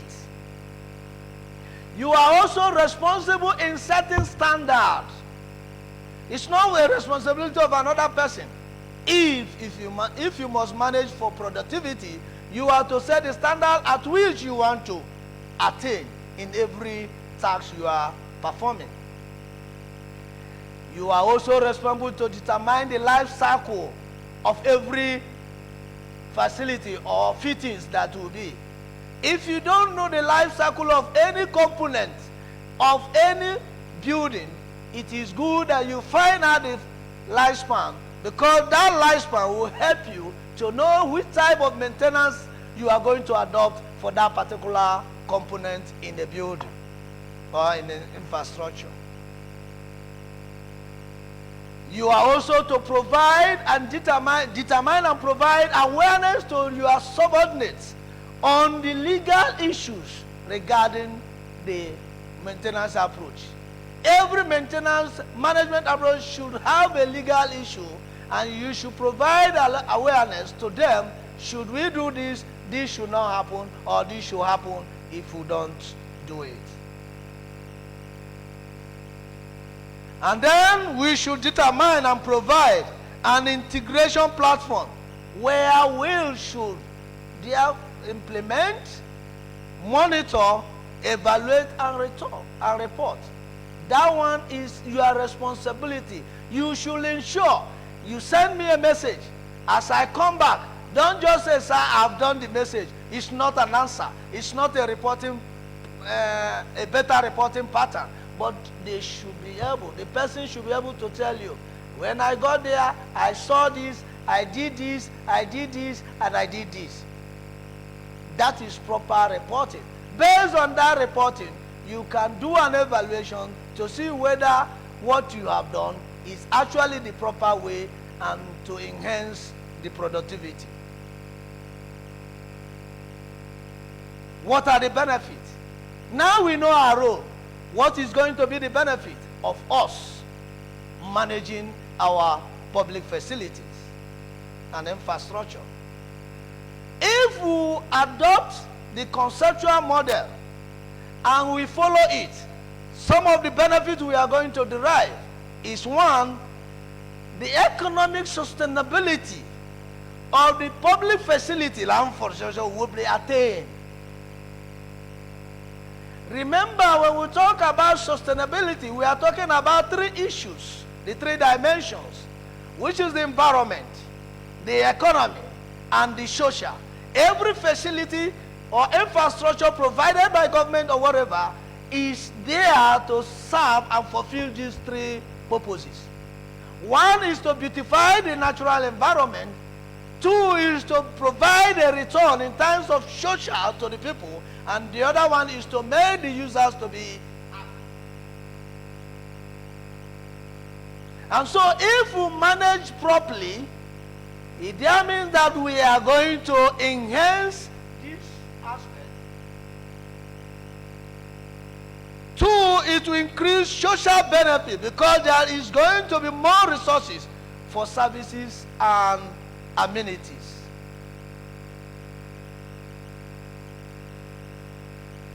And then the environment will look sustainable. What is sustainability? Ability of an individual or you to do something today without affecting me and you who are yet to be born to have the same benefit, even better than what you have had. And so if we look at most of our facilities and infrastructure around us and the rate at which they are dilapidating, the condition are in worse situation and nothing is done, none of our children, none of our child will be able to attend secondary school. I know because of the condition of the facilities in the secondary school and university, most of us have decided to start sending our children to private universities where they think the facilities are better than the government facilities. But I tell you, even there, if they don't adopt a better management approach and maintenance approach, the facility will also go bad. It will create more resources through valuation of land and properties. You see that when those things are allowed and managed by professionals, you will see that some of us here will be benefiting, creating a job for all of us because we will be involved in the management of it. It is our benefit. the citizens, the public will enjoy a better, dependable services. In Port Harcourt, in Dio, in the past, there was public pipe-borne water. And because of that, everybody coming to Port Harcourt will say, I want to go to Dio. But today, I know that if the population of Dio 10 years ago was 2 million, the population of Dio today is 5,000. Because the facilities that were there, which was giving people the comfort, making their life greenish in whatever they are doing, has all been. And people said, no, I can no longer continue to stay here. Instead, let me go to other areas. The benefit is enhancing government financial viability because the future costs are anticipated and results are set aside. Today, my governor is all over, has constructed flyovers. Yes, the benefit of the flyover will reduce what? Traffic and ease life. When you are moving, no any other thing. But as good as that, the viability of that is to ensure that that is constantly being maintained so that the purpose of what he had in mind is maintained. Remember, he will not remain in government. If the other government refuses to abide to it or to the maintenance approach, then what will happen? But I know we are going somewhere. When a facility is better managed, it can be used as what? Collateral. It can be used for collateral in bank. You know, our bank these days, they don't want to give you money. They don't want to give us loan if they don't see anything tangible. So that if they don't see us tomorrow, they will say, oh, this is my money. But when you manage properly, that facility can become a collateral for you and for the government. It will improve communication with the public and the government. If you are doing well and all the infrastructure you are provided in a community is in a good condition, you are managing it well, it will not be difficult for you to go to that community. You can go to that community at any time because what you provided for them is still. But once it's in a dilapidated situation, you will never near that community. I have a hospital in my place. Before Ahoda, there was a hospital called General Hospital, Elela Limini. Today, that hospital, I don't think there is any building still standing. Everywhere covered with grass. Can any government come and talk about hospital in my place and my people will have a good rapport with them? No, unless it is restored back. And so if there was a good management, that hospital would have not been that. And the communication with us and the government would have been efficient. However, managing has a lot of challenges. Nothing comes good without what? Obstacle, without anything. When there is poor awareness of what you are doing and what you want to do and the purpose for which you are doing this thing, then the tendency of you having some crisis in achieving the purpose of that thing becomes eminent.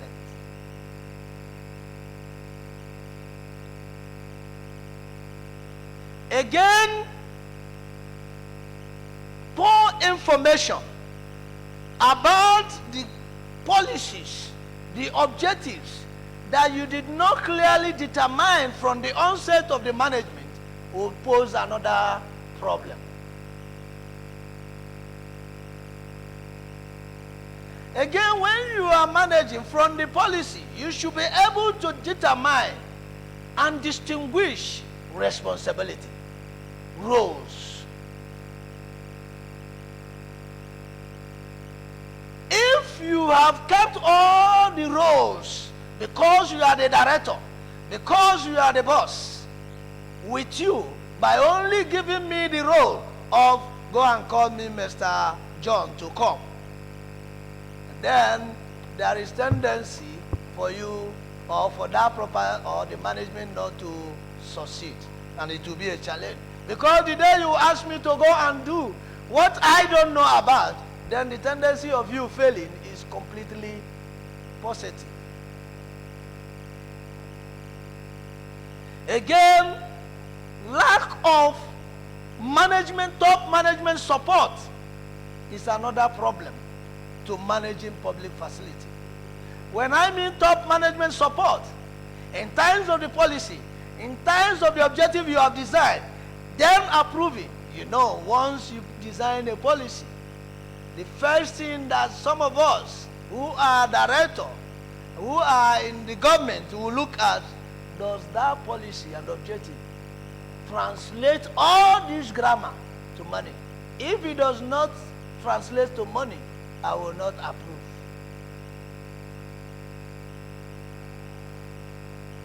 And that is true. And because of that, at every time you need to see how you get top management to what? Support. Otherwise, and that is the problem. You can see, most of the time we say, unsustainability in change of government. Our government, this government will come. Once the other one comes, he will take another policy and abandon what has been done. Because there is no top management support and guideline towards what we are doing. And that's why the condition of our facilities are in that situation. While we are looking at policy, money is very, very crucial. I have said earlier that maintenance costs more than mere construction. If you want to believe it, go to your house, go and mistakenly demolish one part of the wall, and then said, oh, I want to replace that wall, I want to put it back again. And then you will tell me whether the amount of money you spend in putting it when it was new is the same with when you are doing the repair. It is never the same. It's either going to be times 3 or times 4 of what you spend.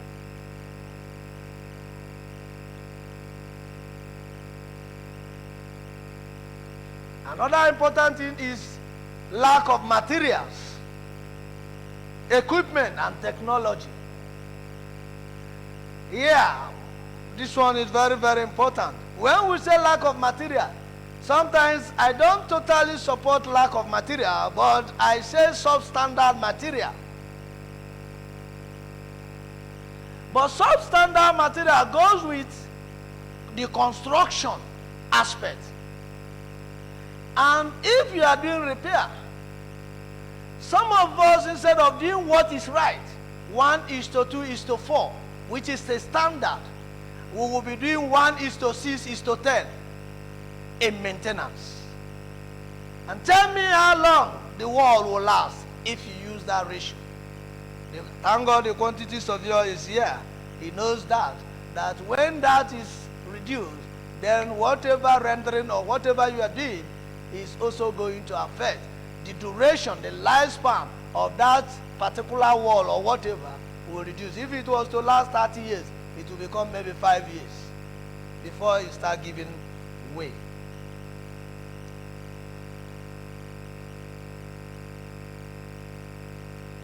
But what can we do? Now we have these challenges, we have benefits. What can we do to see?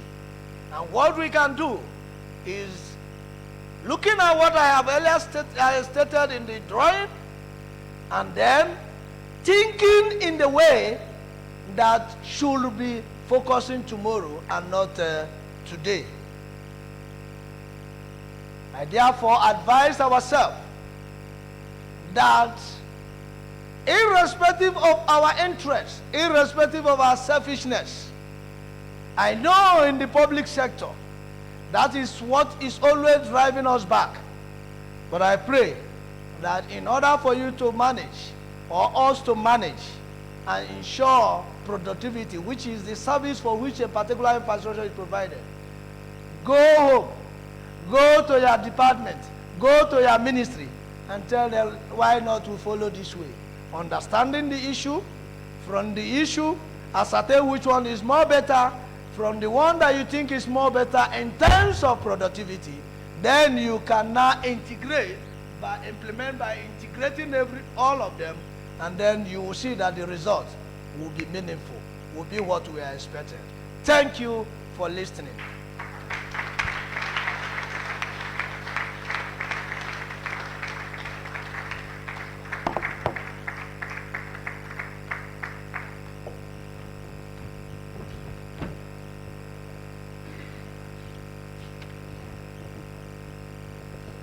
When a teacher teaches, it shows. When a professional attempts to want to teach, it also shows. And we've seen the difference between the classroom teacher and the boardroom teachers. Dr. Paulinus Ihua, thank you for a beautiful job. Thank you very much, sir. Thank you.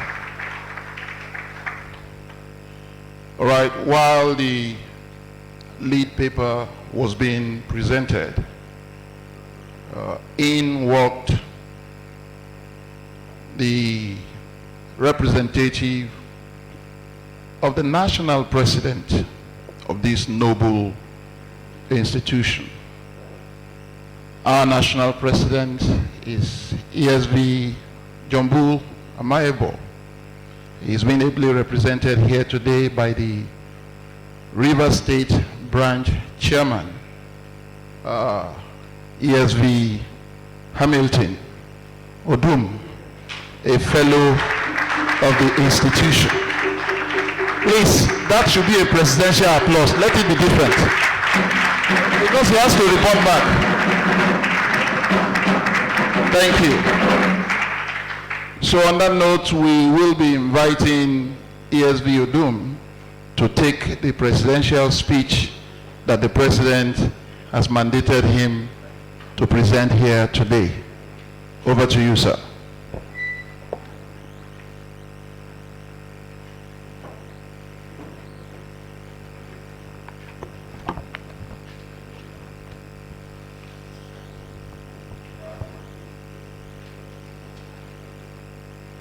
The branch chairman of Bayelsa branch of the Nigerian Institution of Estate Surveyors and Valuers, executive members of the branch, fellows, associates, our wonderful speakers here present, gentlemen of the press, ladies and gentlemen. It's my pleasure to welcome the chairman in session, ESV Hamilton Odum, myself, distinguished council members in attendance, fellows of the institution here present, elders of our profession here present, keynote speaker and able facilitators, noble colleagues, ladies and gentlemen, to the Mcpd taking place at this venue today, Thursday, December 8, 2022. The importance of capacity building towards professional growth and development cannot be overemphasized. Larry Gifty Akito, the Ghanaian founder of Smart Youth Volunteers Foundation, succinctly captured it in these few words: capacity building is necessary for development. Jim Quick, a widely recognized world leader in speed speed reading, memory improvement, brain performance, said, if knowledge is a power, then learning is a superpower. Training presents a prime opportunity to expand and deepen the knowledge base of a professional. In today's technology-driven world, the only way to remain relevant as practitioners of this profession is to continually and consistently update our knowledge, skill, and competencies. Hence, the current administration, under my humble leadership, made capacity building one of its cardinal programs. We are gathered here this morning for a very important seminar with the team, Strategies for Managing Public Facilities and Infrastructure for Enhanced Productivity in Bayelsa State, the role of estate surveyors and valuers. Public facilities and infrastructure management or maintenance is an important aspect of assets management, which unfortunately is often neglected. As a profession, we have consistently raised the point. It is in light of this that Niesv gave express support to Executive Order 11, a landmark order which focuses essentially on the maintenance of public buildings, recently signed into law by President Muhammadu Buhari. With institutionalization of maintenance culture, buildings will retain their economic life. There will be lower depreciation cost, and consequently, there will be higher productivity and profitability. In other words, proper maintenance would ensure lower expenditure or replacement, and would allow more expenditure or funds for incursion into new productive ventures and investment. Estate surveyors and valuers have a key role to play in this regard. We understand the nitty-gritty of facilities and infrastructure management by virtue of our training. We are adequately equipped for management of assets and facilities in the best global practices and in strict compliance to sound professional ethics. While I'm proud of the strides we have made in this regard, we must, however, note that training and acquisition of knowledge is a continuous exercise that helps to boost efficiency, competence, confidence, credibility, leadership skills, and ultimately helps to accomplish career goals. Distinguished noble colleagues, ladies and gentlemen, I'm fully persuaded that the outcome of this seminar will have positive impact on our skills, competencies, and practices. I personally look forward to a fruitful session with the caliber of distinguished keynote speaker and facilitators in the presence of Dr. Pauline Isuhua, Surveyor Dr. Olatunde Ken Salem Onososen, and ESV Dr. Emmanuel Mack, Fellow of the institution. They are men of depth in international real estate and global economic issues. Let us make the best out of this outing. I want to thank our host, Chairman of Bayelsa State Branch, ESV Bolu Samson Efeke, Fellow of our institution, and his Executive Committee, Chairman of the Branch Mcpd Committee, ESV Francis Mumeya, and his team for organizing this seminar with a timely, apt, and practical, focused subject. I wish the seminar a great success and everyone here a successful and rewarding experience. It is my honor to declare this workshop officially open. Thank you, and God bless you.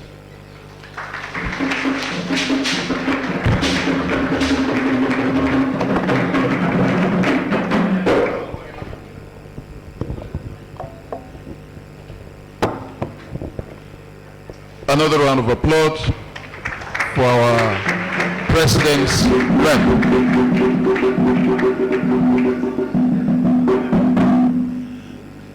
every privilege befitting of the president should be accorded Niesv Udum.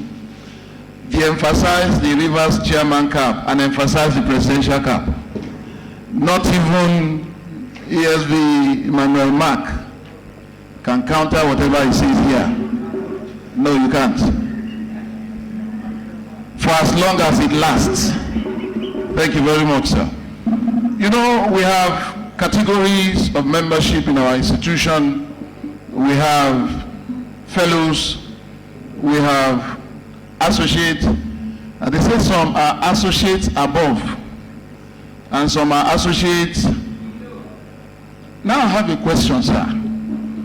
If your length of associateship is equal to that bar, which associate are you? At par, above, or below? We need to look at that, sir. Because I seem to be an associate at par now. I don't know where I belong. Now, before we go into the last paper presentation, we want to invite our guest performing troupe, CDO2 Cultural Troupe of Bayelsa State, for the next 5 minutes. Thank you very much.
A big round of applause for CDO2 Cultural Troupe for that wonderful performance.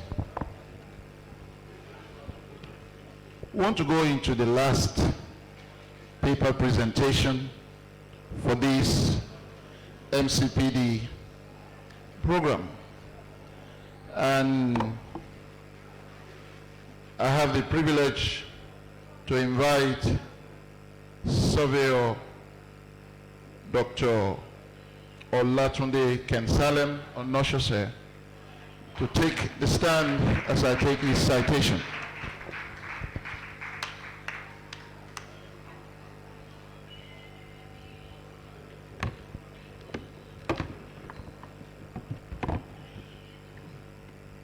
Surveyor Dr. Olatunde Kensalem Onoshose was born in the late 60s in the city of Ibadan. He hails from Ijebu Ife in Ijebu East local government area of Ogun State. He was at the Federal School of Surveying, Oyo, in Oyo State between 2006 and 2010, where he obtained his OND and HND in land surveying. He also was at the University of Ibadan, Ladoke Akitola University of Ogbomoso, where he bagged his PGD and MSc in Geographic Information System, as well as an MBA in Marketing. He's a surveyor.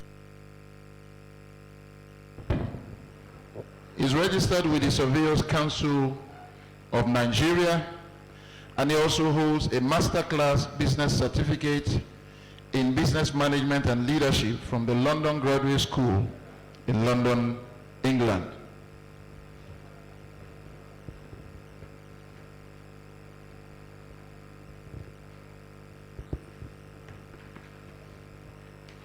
He's a member of several professional bodies. He's a fellow of the Chartered Institute of Practicing Professionals, USA. He's a fellow of the Practicing Professional of Nigeria. He's also a fellow of the Institute of Corporate Administration, a fellow also of the Institute of Human and Natural Resources, and also holds the award of Most Inspiring Leadership, Lishabi Descendant Alliance, Abeokuta, Ogun State. He currently serves as the Surveyor General of Ogun State. I present to you Surveyor Dr. Olatunde Kensalem Onoshose.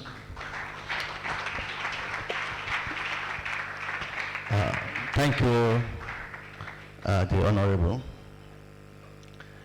It is an honor and a privilege to stand before you on these auspicious occasions to speak at this seminar.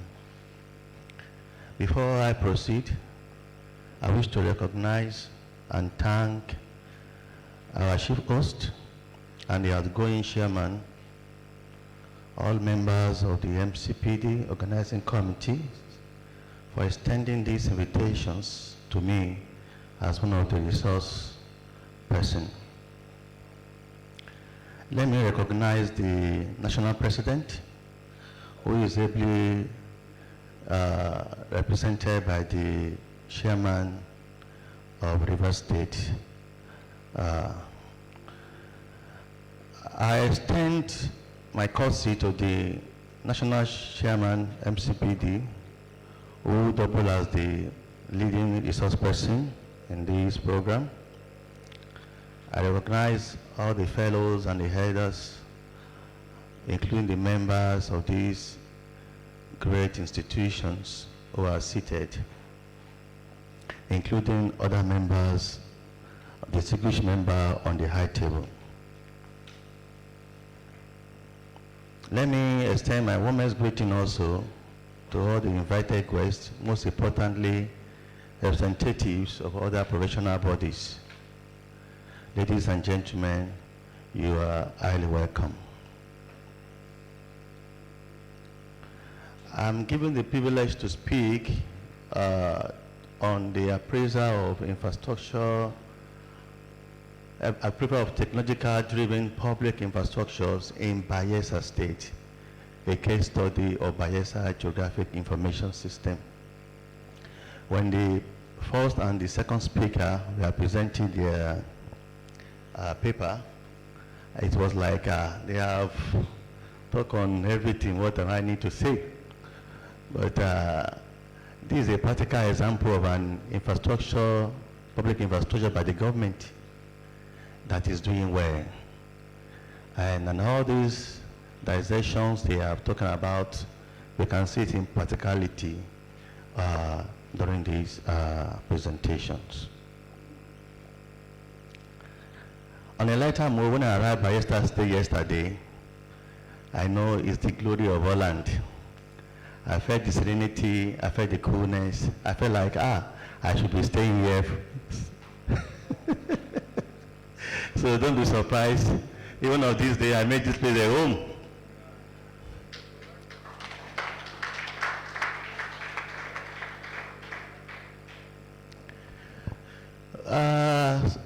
The Honorable says something that is different when a lecturer, a teacher speak and a professional person speak.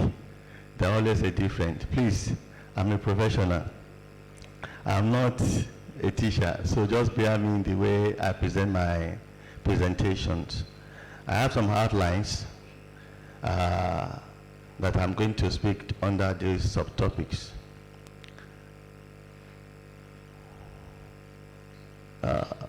Slide. Technology, as we all know, plays a fundamental role in wealth creations, improvement of the quality of life, economic growth and transformation in our society. I was coming this morning and somebody, I was asking what is the name of this zone? They said, they mentioned the name, I've forgotten, but at the end they put a village. Is it there's a old village somewhere there before? So, but maybe 20 years ago, the place was all bush.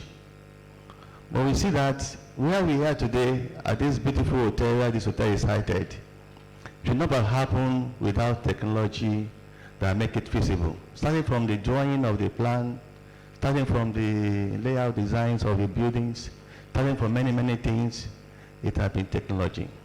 And that is what the effect of technology can do for us, transformation, and what brings economic empowerment and growth to us as a whole. Land, as we all know, is an essential component of a state economy. I know some states, they don't have oil, but they have land.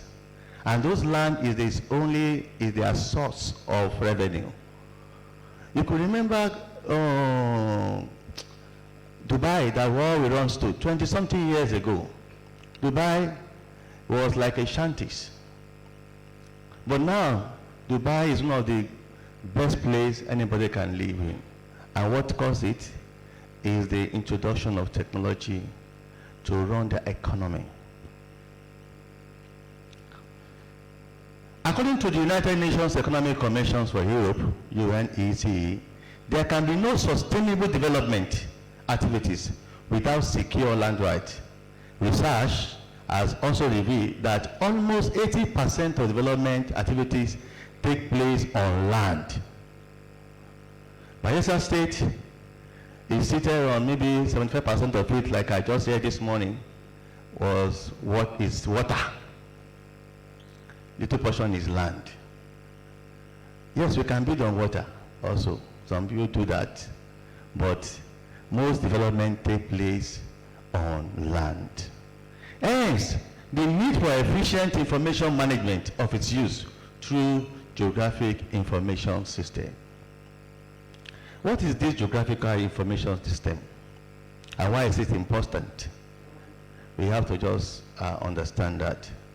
And this will give us what we want to define for people like me that want to know more, want to define what is geographic information system that we call GIS.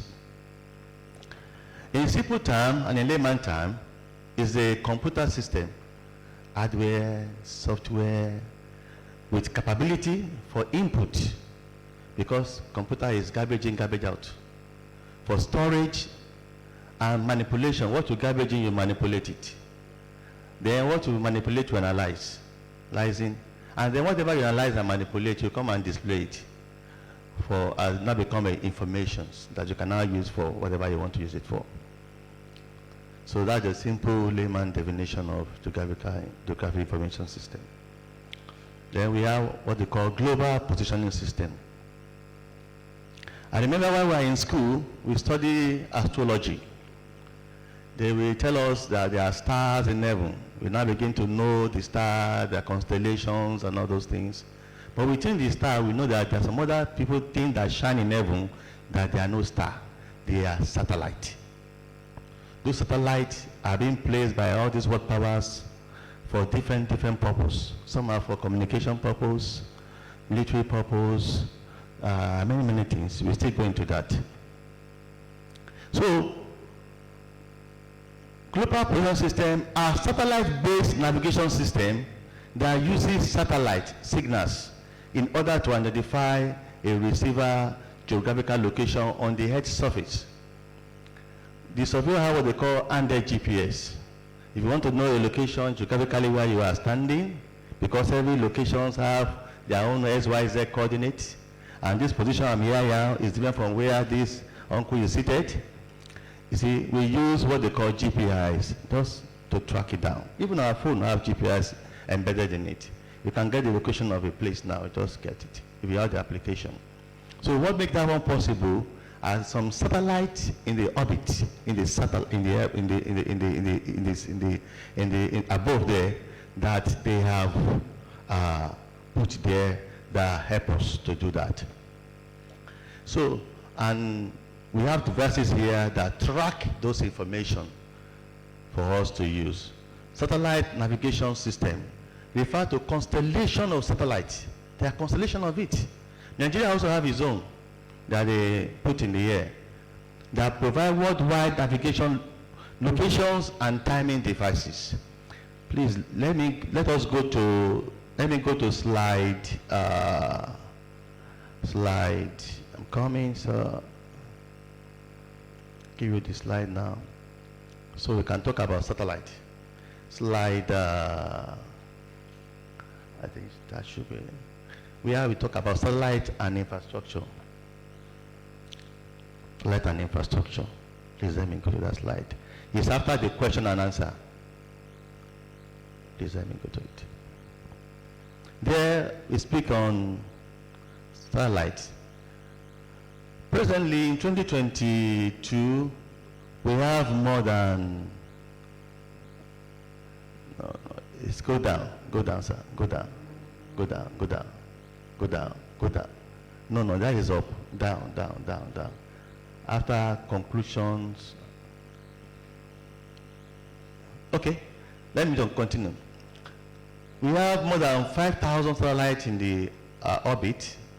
They are from communication satellite, Earth observation satellite, and technologically development and demonstration satellite, navigation and positioning satellite, space science observations satellite, Earth science satellite, and other purpose satellite. And these are there in the orbit for all those purposes that they okay. Slide 7, please. Slide 8, please. Slide 8, please. Yeah, talk about this slide. Thank you. Slide 8, please. Remote sensing and area survey. For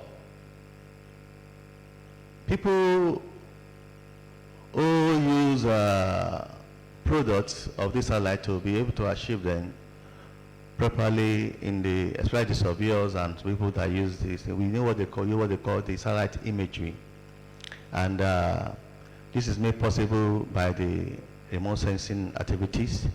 The remote sensing says the scanning of the air satellite or high-flying aircraft in order to obtain information about it. And the orthophoto means an aerial image photograph of satellite that have been geometrically corrected.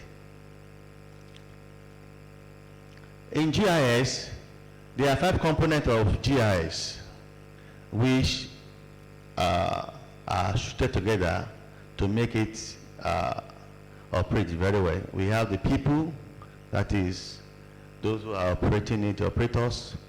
We have the software and the hardwares. Then we have the data and the methods and procedures, which we call the protocols. Also, slide 9. In GIS, we use layers of informations to integrate them together to generate an informations. So, and those layers, it depends upon what you want to do.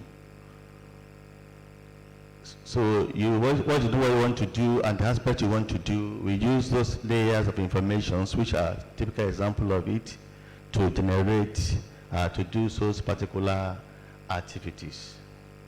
Move down. I think this one will give us a little knowledge of what GIS is all about.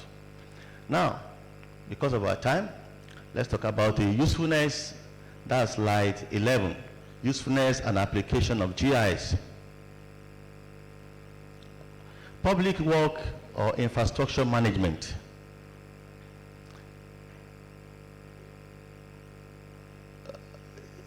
GIS helps us in road constructions and maintenance. It can help us to detect where the easiest, the shortest route between so place and so place. Instead of wasting, I could see that some road they constructed in the 1960s. We'll be traveling 100 kilometers endlessly. But there are some shorter roads. But because then we use analog map, they put the map, it will be all over this place. You'll be looking at calculating things that even not necessary.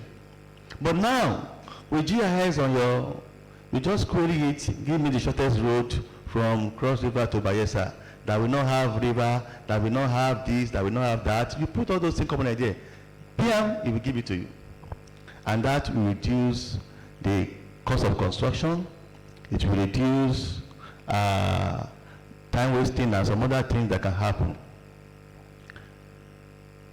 In building our schools, GIS is very useful.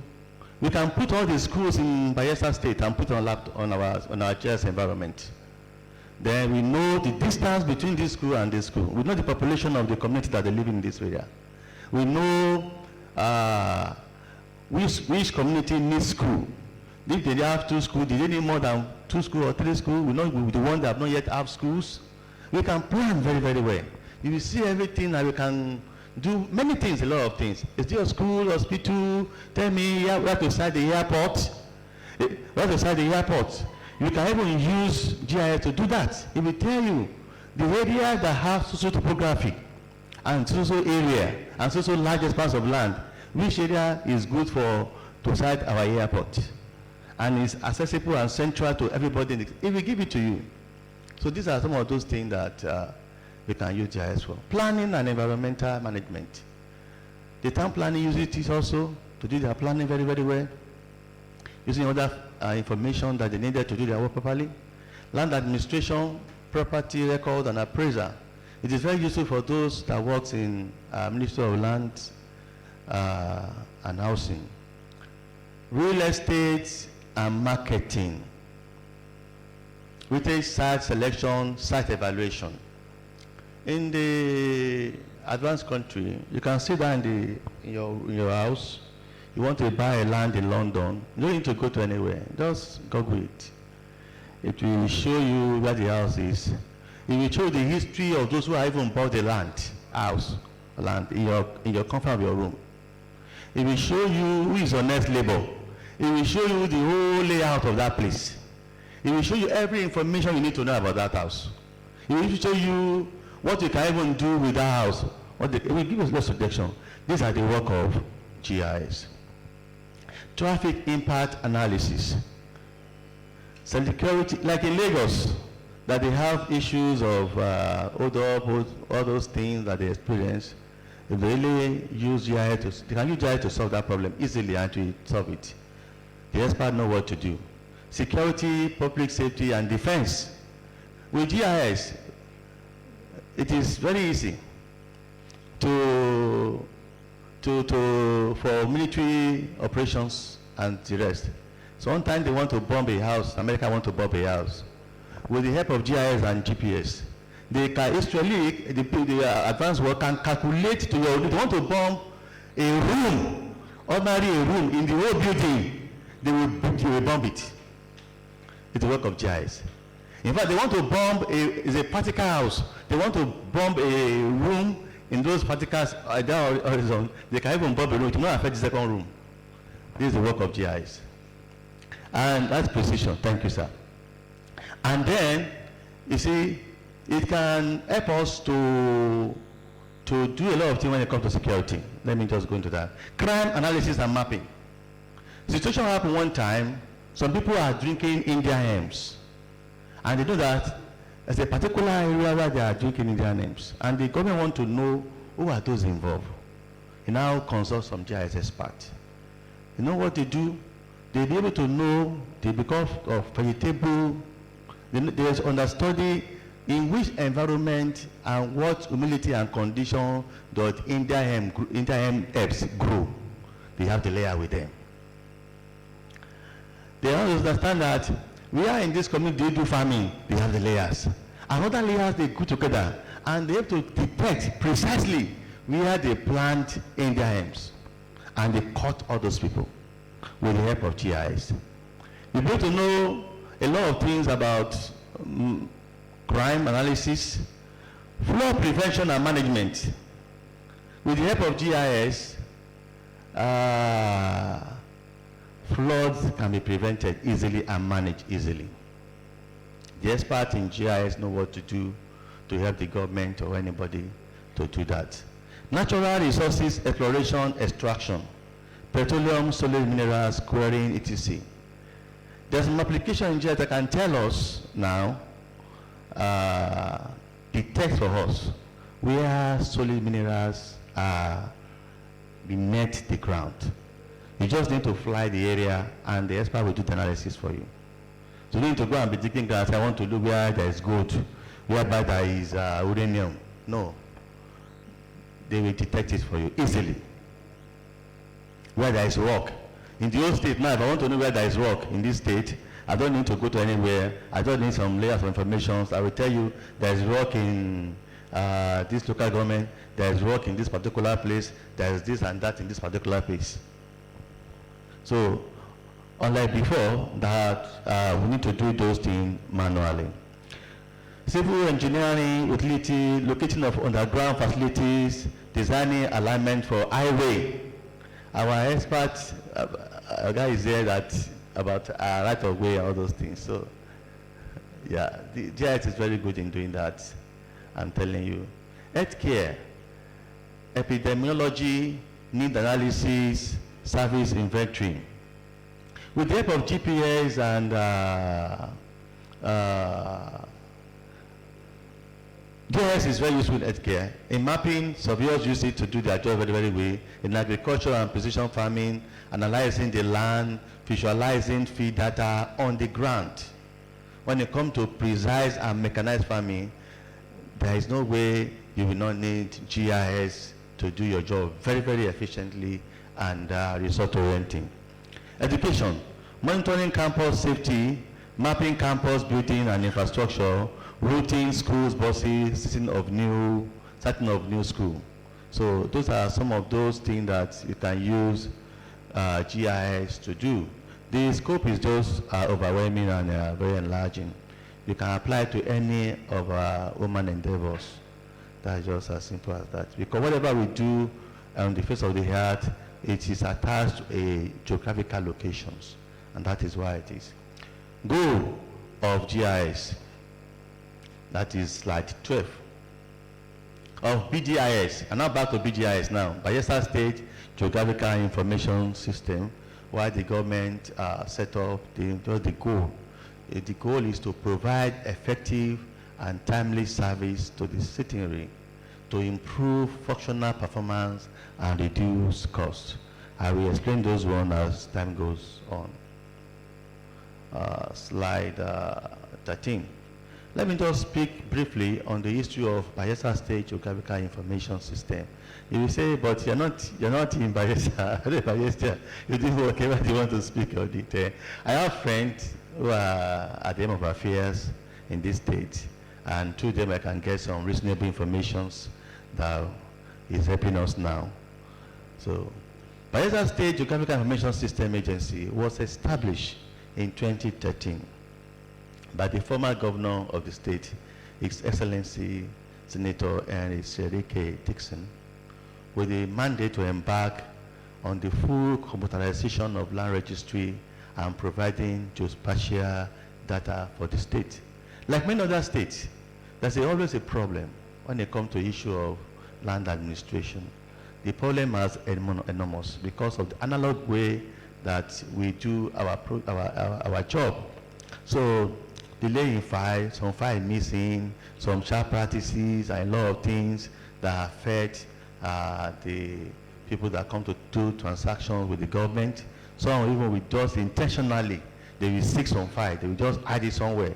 You will not see the file again. and many other things like that. So the government have to just do away with that. Since then, Bayelsa Geographic Information System has given land administration a new face, migrating from analog to digital format.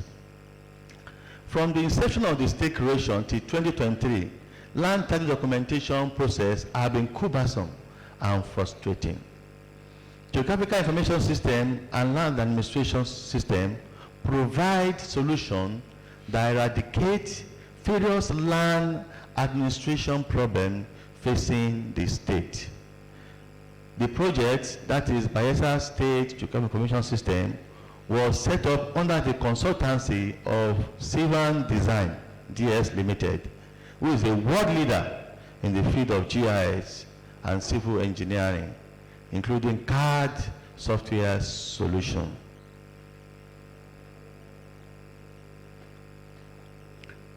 The next slide, sir. Niesv Design, in collaboration with government officials, design workflows and business process and plans in tandem with the land administration policies of the state. The project includes many activities and services, all of which were provided by Niesv Design. Among them are the construction of the service center and office, including provision of infrastructure. Please go to slide 26 to show the building that the government construct for Bayelsa State Geographical Information System. So that's the building they construct.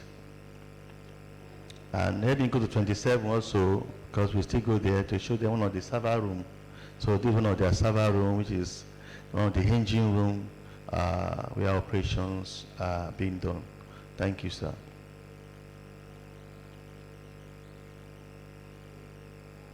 Let's go back to 14, slide 14. Construction of service center, which we just showed now, an office including provision of infrastructure, procurement of hardware and software, and peripherals like HP workstations, HP server desktops, scanners, printers, and plotters. They even purchase communication equipment and configuration setup, including broadband internet and local area network, LAN. Without internet service, Geographic cannot operate efficiently. It can't, because this need to do with internet and computer every time. The project started with the digitalization of existing survey plan. What we mean by digitalization? My humble doctor surveyor here, we know what it means by that. You're welcome, sir. Is a process whereby you are transforming something, a plan from analog or a document from analog format to a digital format that can be input inside the GIS environment. And by doing it, they have the software that we use in doing that. The project started with the detection of existing survey plan, scanning of files, documents, and uploading and processing the data gathered into the GIS environment. The GIS platform enable a system map plan, because there are catalogs of plans that are generated before the implementation of GIS, BGIS. So those informations that are backlog needs to be now inputted into the present technology. Slide 15. What is functions and services of Bayelsa State Geographical Information System? One of their services is land titling, preparations and issuance of certificate of occupancy, CFO, and other certificate evidencing title, governor consent, deed of legal mortgage, deed of assignment, etc. Centralized land information system. Management of land records via digitization, that is provision of geospatial data of the state, including land records, satellite imagery, property search and verifications. GIS mapping and data management. Flood mapping and topography. Because of the nature of the topography of the state, the BGIS have to be on top of that to see how the flood behaves and how to ground rent collections, revenue generation, etc. Now, since the creations of BGIs, what do we think is the economic impact of this noble project or infrastructure? That one goes to slide 15. Slide 16, sorry. Number one, some of the economic impact of BGIS is to improve functional performance. The IB has improved functional performance and reduced costs. Digitization of the state land enable fast tracking of the process. Unlike before, if you want to process your CFO, you cannot even know, maybe within 1 year, 2 years, you will still be pursuing the file. And you have to go from one table or one director to another director. But now, I think that one has fizzled out. And no physical file to be carried here and there. No padding of file. You go to some of our office, some of the offices before, you will see file, plenty of them. Quantum of file will just be everywhere, scattered, dirty, and smelly sometimes. But that is no more. And if you even need to check your files, you have to bribe some people and say, please, Oga, help me collect something for me to help me for my. And that will even tell you, come in the next 3 or 4 days, we are still searching for file. Bureaucratic bottleneck is eliminated. Make better business decisions. GIS have this decision support system that make records accessible, and then it will eliminate double or multiple allocations and some of those things. And because of that, it reduces litigations. Enhance customer service and increase sales. Before you can have access to maybe the officer in charge of your file, you can't even have his number. But now with GIS and you have customer care that I can call on the spot, it can give you, you can tell him your problem or your problem, and then you can quickly attend to it and then help you out. Call online search, and even on their bed. People in diaspora, they need to do 1 or 2 transactions, can do that now very, very easy. Assist the government executive in making decisions. Issue of budget, revenue generation, provision of infrastructures are easily tackled and done with the help of BGIS, Bayelsa Geographical Information System. The governor now at his fingertips, he has every information to make better informed decisions about anything. If you want to know the number of roads they have constructed, the distance of those roads, he knows them. The width of those roads, he can know them. And which one to be constructed, he can know them. He can list them for him. If you want to, many things he can do with that. Increase internal generated revenue of the state. With BGIS now, I know is the second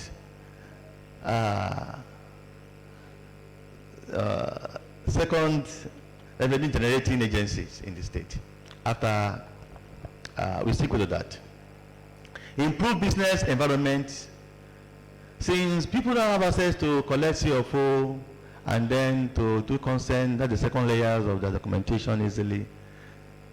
Entrepreneurs and petty traders, artisans can obtain loan easily from bank. And those, if that even help the honorable people of these professions to do their job efficiently without no stress. I think the estate surveyors and valuers in this state are the one enjoying the service of BGS too very well. I may be wrong, but I think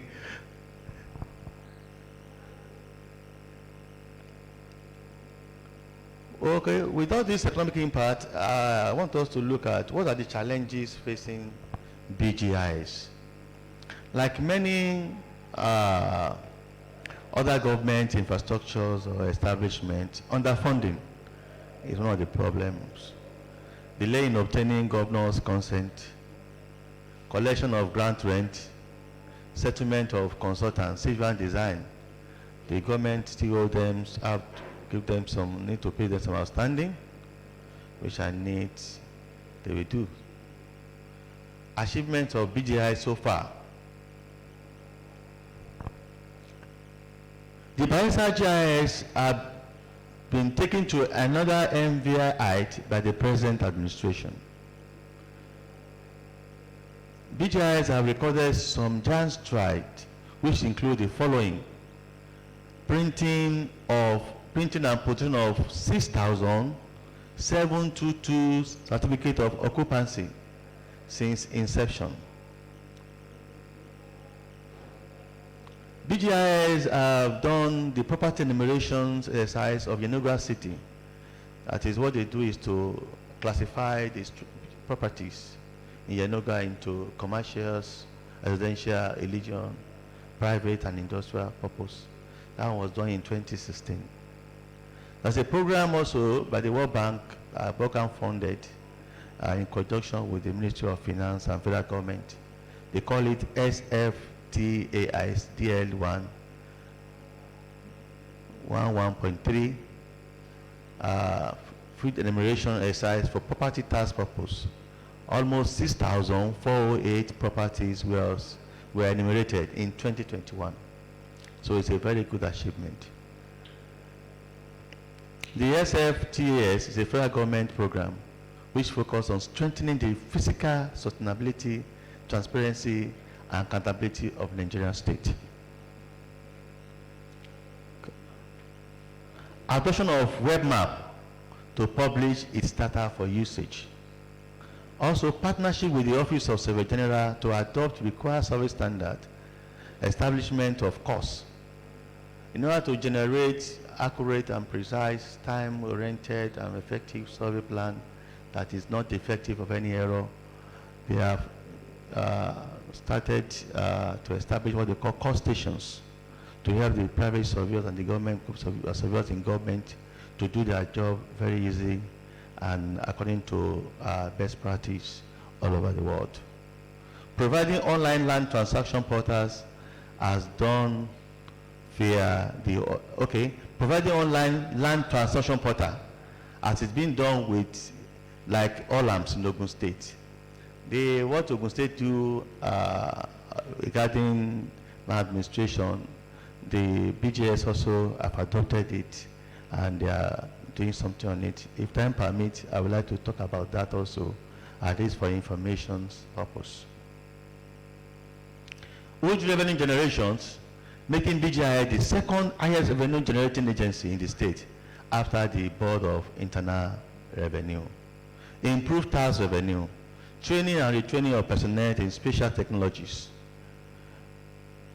eliminate sharp practices and other fraudulent activities with respect to land administration in the state. At this beautiful junction, and on this note, I sincerely wish to thank the chairman of Nigerian Institution of Estate Surveyor and Valuers, Bayelsa branch, including the chairman. Oh, sorry, before I conclude, I'm sorry. Let me just speak on one or two things, because I mentioned OLAM. I mentioned OLAM, and OLAM stands for Ogun State Land Administration Revenue Management Service, because BGIS also is doing something about that, and it will be ideal and very pertinent for me to say something about my state. I'm sorry.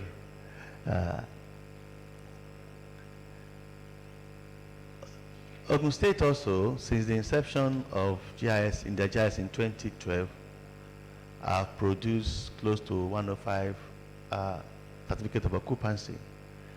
You see, that's the beauty of what GIS can do. GIS, the government do some programs, and then we fast track the process of doing CFO. Instead of 60 days, 40 days, we won't do it for 21 days, and then we are able to generate that. And how do we do it is because Ogun State have a lot of land that are acquired, and some people just jump on it and begin to build illegally on it. Then the government do what they call an amnesty program, and those amnesty program is to allow them to have the documentations and then redeem their property, and then with that they do that. Also engaging two Olans PRP to do more than 70,000 certificate of occupancy. The government have a projection of doing more than 70 CFO in the next 2 years, and this is made possible because of GIS. So let me just stop that. Let me go to conclusions. So on this note, I certainly wish to thank the chairman, Nigerian Association of Estate Surveyors and Valuers, Bayelsa branch, including the chairman, Mcpd Planning Committee, and other distinguished member of that committee for giving me this rare opportunity to speak at this occasion. I wish the incoming chairman and the executive a successful tenure. Ladies and gentlemen, I wish everybody a happy Christmas and a prosperous 2023 in advance. Thank you all, and God bless.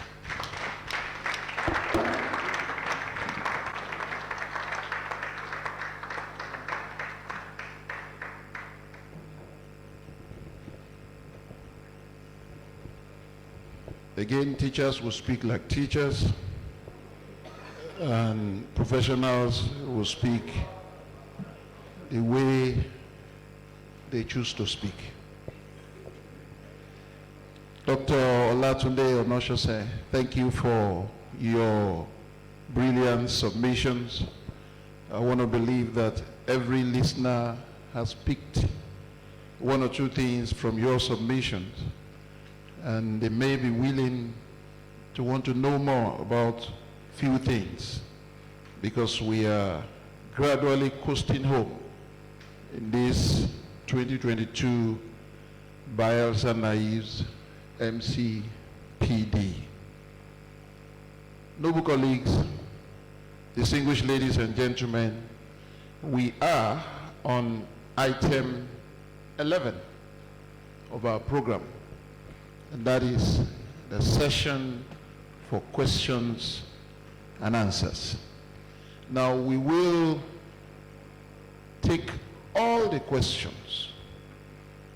When you signify, let us know the particular person you are directing your question, and the paper presenter will take note, so that when they come up to answer, they deal with every question that applies to their presentation. I hope we're all on the same page. Thank you very much, sirs and ma'ams. Now, if you have questions, can you please signify by the raising of hand? You have question, please signify by the raising of hand. I have question. I already mentioned that earlier. Any question? That's number 2, number 3, 4, 5. Any other? Please remember your number and take notes when you are called. 2, 3, 4, and 5. My question goes to ESV Emmanuel Mark. I'm glad you are a lawyer. Some of us are not lawyers, but our behavior is not different from what lawyers do. And I'm also happy that you are the one who handled the issue of ethics concerning what we have gathered here for. It's a very practical question, but it also has a basis in law. The Constitution of the Federal Republic of Nigeria, Section 1, says, this Constitution is supreme over and above every other law. Any law to the extent of inconsistency shall be null and void. And I'm also glad that you mentioned angles from which ethics can come. The one that arises from government dictates, the one that comes from the professional bodies, and of course the one structured around organizations, even the civil service. Now, while I was in government service,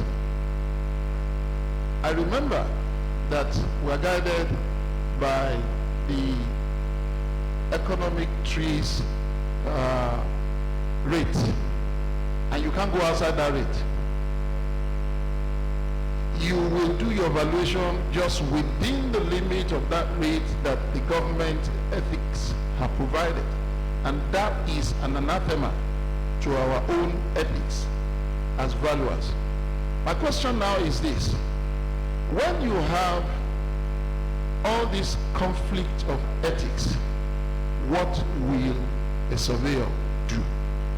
Thank you, sir. Number two.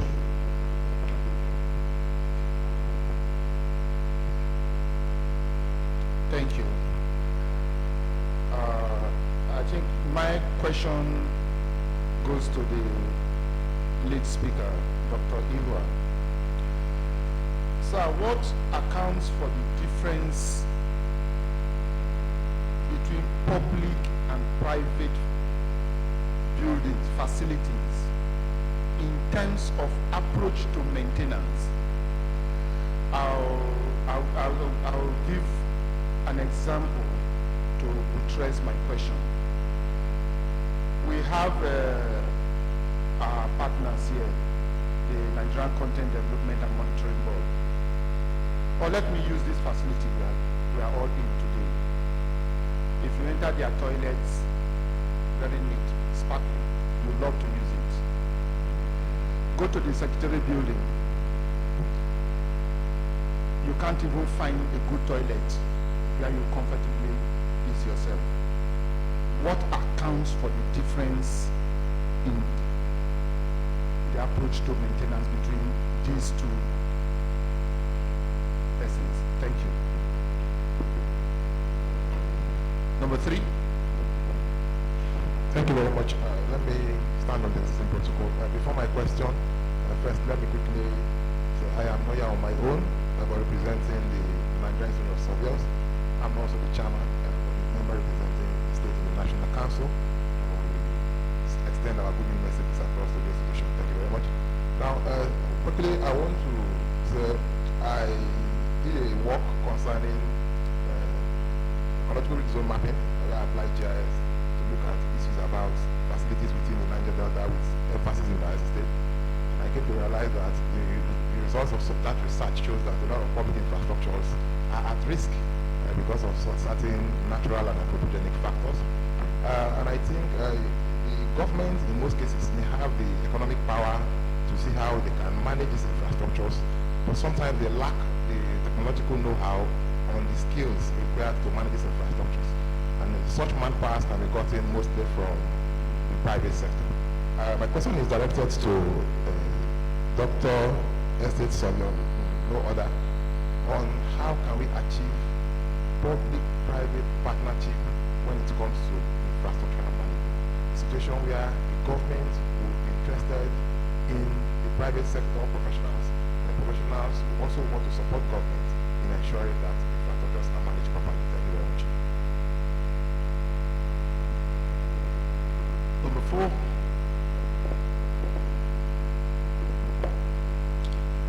Good afternoon, neighbor colleagues. My name is Johnny Inipami ESV. I want to thank our resource persons, especially doctors of your honor source. My question will be directed to you. You made real emphasis, and we've also seen that some places you go, you open your maps or your GIS, you get a lot of information about particular information you want. As well, I try to look at facilities, public facilities in Bayelsa State, so a few of them. And when I opened, I clicked on one, I tried to see information there. But you see, there are no much information there because there's a BGIS here. Who is supposed to update those information? The government or private individuals or other companies? Because when you mostly look at the BGIS in Bayelsa State, it's more of the land certificate and those things.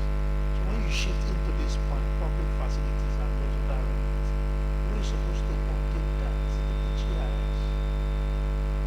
Thank you. Right, number 5.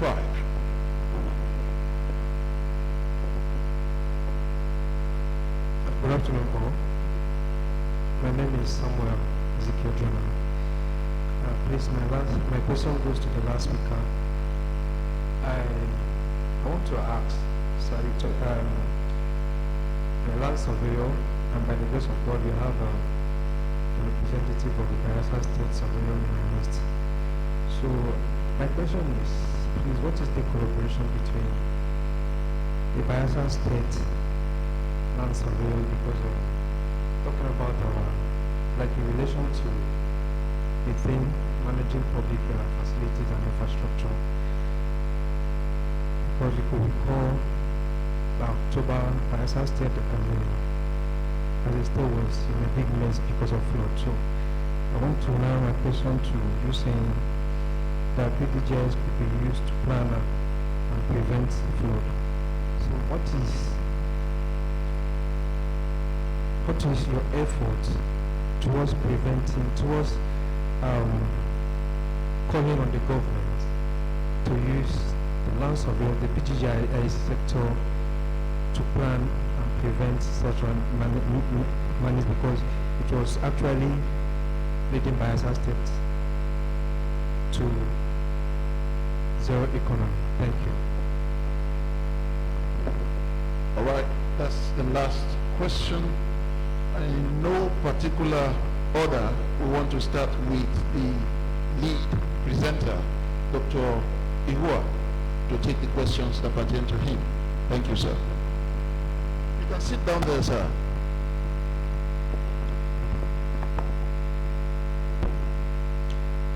Thank you for the question. Let me see whether I got it right from you.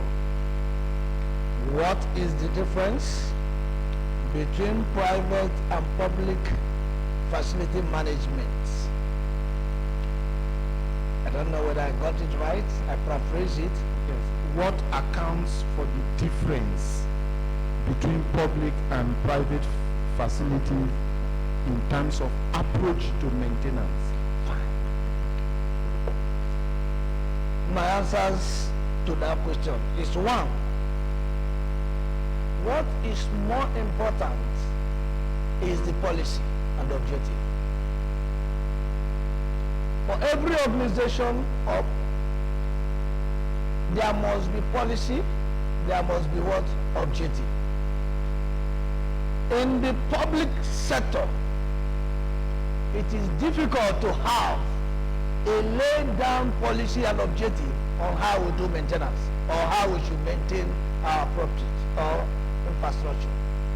But for every private individual who is business oriented, who is interested in making profit, has objective. Take instance of their valuous firms. They have mission, they have vision. It is their vision and the mission that drive them to whatever they want to achieve. Which one is in the government? None. general. That is what accounts mostly the difference between private and public.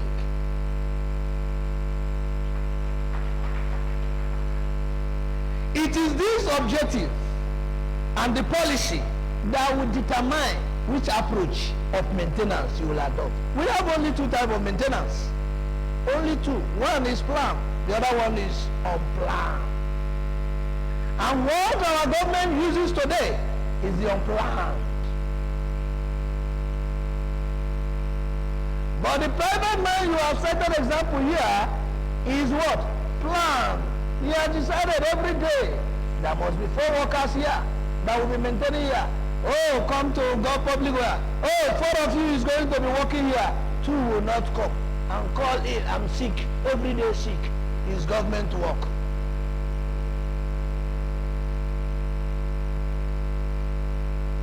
And so, for me to get the millions I want, I must be proactive in seeing that my vision and mission based on my policy and objective is in line, and I follow it, monitor, implement, review constantly, and I will achieve it. That is lacking in the public sector. The second question goes with PPE. The 3 P's, we'll call it 3 P's. It is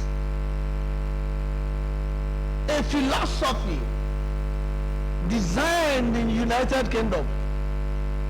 It comes from UK.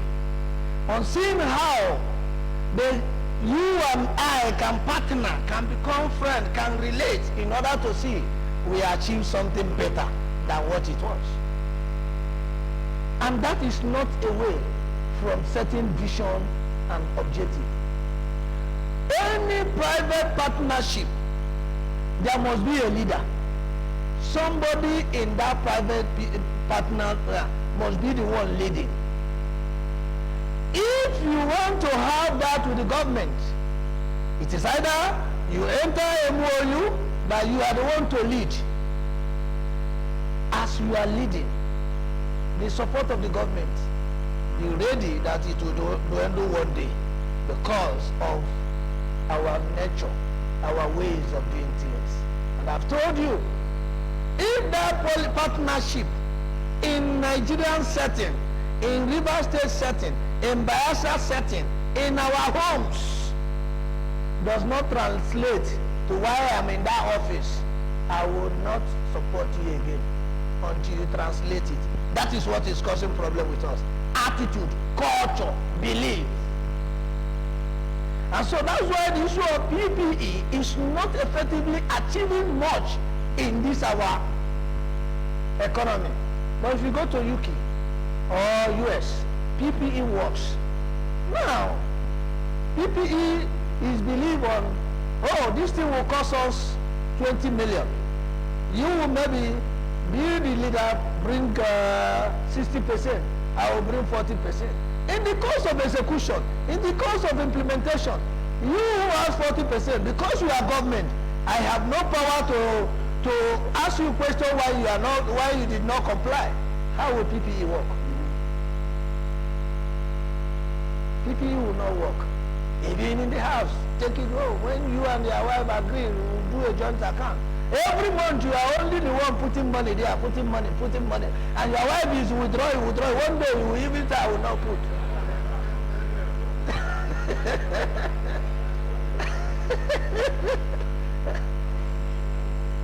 One day you will complain, even though you may, if you are giving 100,000 every month, but because she is not responding in any way, you say, okay, I will be putting 50,000.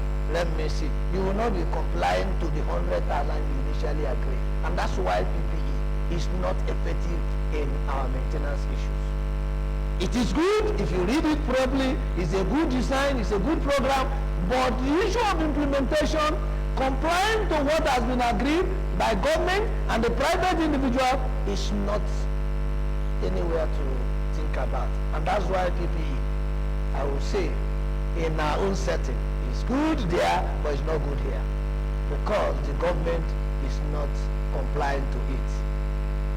That's my answer to that. All right, thank you very much, Dr. Ibua. You gave a very valid illustration, but very controversial. My initial joy is that the head of the women wing of surveyors is not on seat, but her colleagues are here, and I'm sure they will report back to her. So find a way to reach her before she reaches you, so that this matter can be laid to rest. Thank you very much. Dr. Noshose. Thank you, sir. Yeah. Let me first say the technical know-how of most of those things that the new technology bring to us, some of them are not at the reach of the civil servant. And civil servant, the way they are wired, it is believed you can't know more than your boss. And if you even try to know more than your boss in some other crime, let me just say it will be frustrated. That's why I love the Lagos State model. What Lagos State enable their workers, if you have any ideas, you come to them. This is what I have as an idea.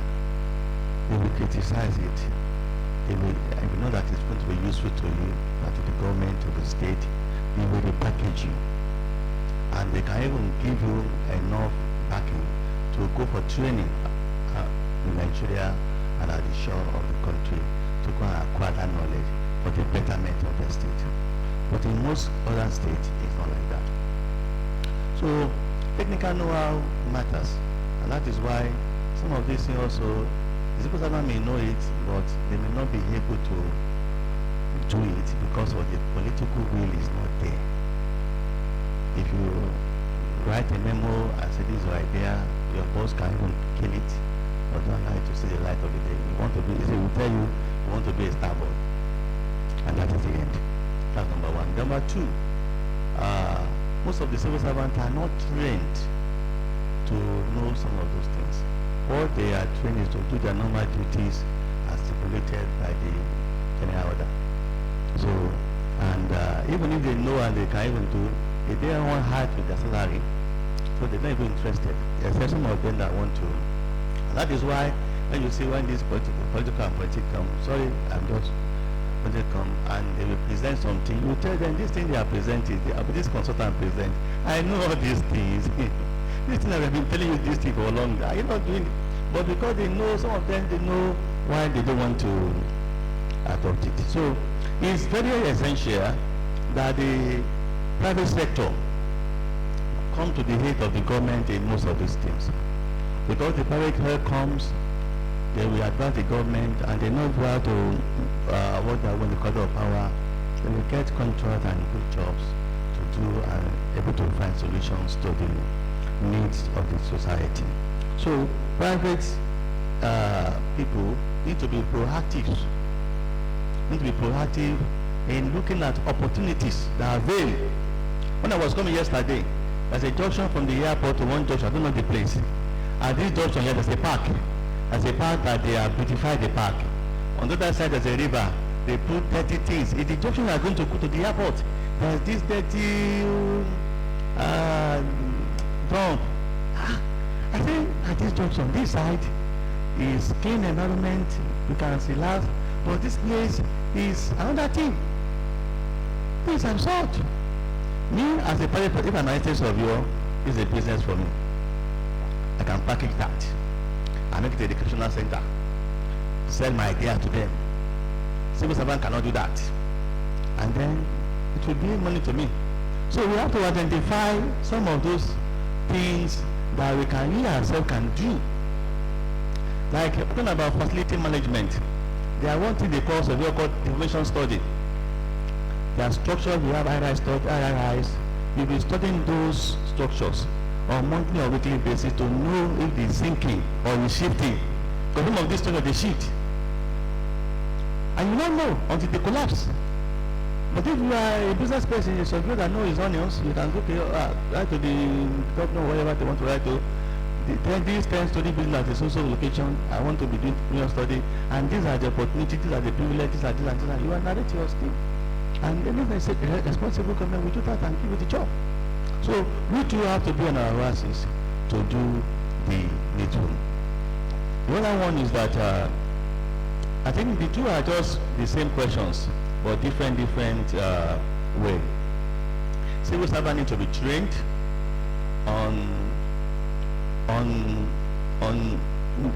currently they need to be trained to know what they want to do and what they must do, and the government themselves to identify the problem and then improve on the service delivery that civil servant needs to do. Thank you so much, sir.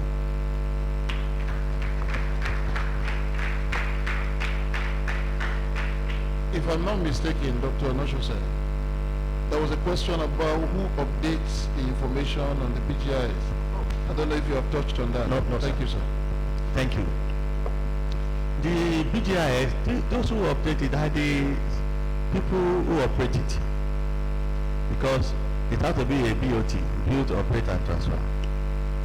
And then it is civil servants who are now operating it, are able to update their information. But nevertheless, because of the quantum of jobs involved, the government can give contracts to private firm to do that job, and then submit to the government to do their work. Right, thank you very much, sir. Dr. Noel Mark. Yes, if I understand your question is on Land Use Act. I was saying how the inadequacy of the act and how we can relate it to our ethical consideration. For instance, if the rates we just talked about now and how we apply it, but before I go into that, I need us, there's some basic fundamentals for surveyors that are in the right of way acquisition. Oftentimes we believe, when we also taught in school, that Land Use Act is everything about compensation. It is not true. Land Use Act is part of the Constitution, so it's the ground norm. But in our land, in Nigeria today, there are sectors that you apply other laws. For instance, if I want to acquire for instance, the government wants to acquire a particular right of way for road, maybe in Yenegua here, we use the Land Use Act. Or if the government says, I want to acquire a right of way for a pipeline to move from maybe Nimbe to somewhere to move gas or oil, we are not going to apply the Land Use Act. So that is, we should understand that basic difference in our acquisition, because the Petroleum Act, Pipeline Act, Electricity Regulatory, even acquiring for the power authorities, we are not using the Land Use Act. The heads of claim on the Land Use Act and all these other sectoral laws are different. So it's something we have to be at every point in time. We must, look at the books, like things like injurious affection, hunting amenities. Those are not in the Land Use Act, or they are heads of claims. So first of all, on the heads of claims in Petroleum Act, and in Petroleum Act for land, they're talking about value, market value, and all that. Those ones are not even in the Land Use Act. Land Use Act, they don't even talk about value for land. So, they don't talk value for land. They say grant rent for the year. If the year previous, if you paid. So if you don't even pay, they're not considering you. So for us, the basic foundation is that when there's an acquisition, we must agree. This is for this purpose. This is the law we are going to apply. Then we can take that law and dissect it and see. But you made an important point for us as estate surveyors. We have all agreed. Everybody agrees that the Land Use Act and adequacy of those rates are not tenable. But because it's the law, you will apply the law, especially when you meet a government agency that is so vast. They want to even challenge you, because there are so many cases that have gone to court and did not come out successful. So we are trying, but that is where our experience as estate surveyors will come to play. For instance, this injurious perseverance of building for compensation. Very difficult, because some of us do, some people just look at the area that is severe, record and pay. But you know, it's not even enough it may not be enough to replace. So that is where our personal judgment, if you are acquiring for a government authority that is so, because some of them, they know the law, they will even come and tell you, this is the law, I want you to follow, but you must have a way of, as a colleague, to, find a way to talk and carry them along to what you're doing, because at times it's very difficult. And if you look at that, we're talking about our ethics being fair. Even in your mind, you know that what you're paying, what the approval of payment cannot carry. But we must look for a way, there's a middle.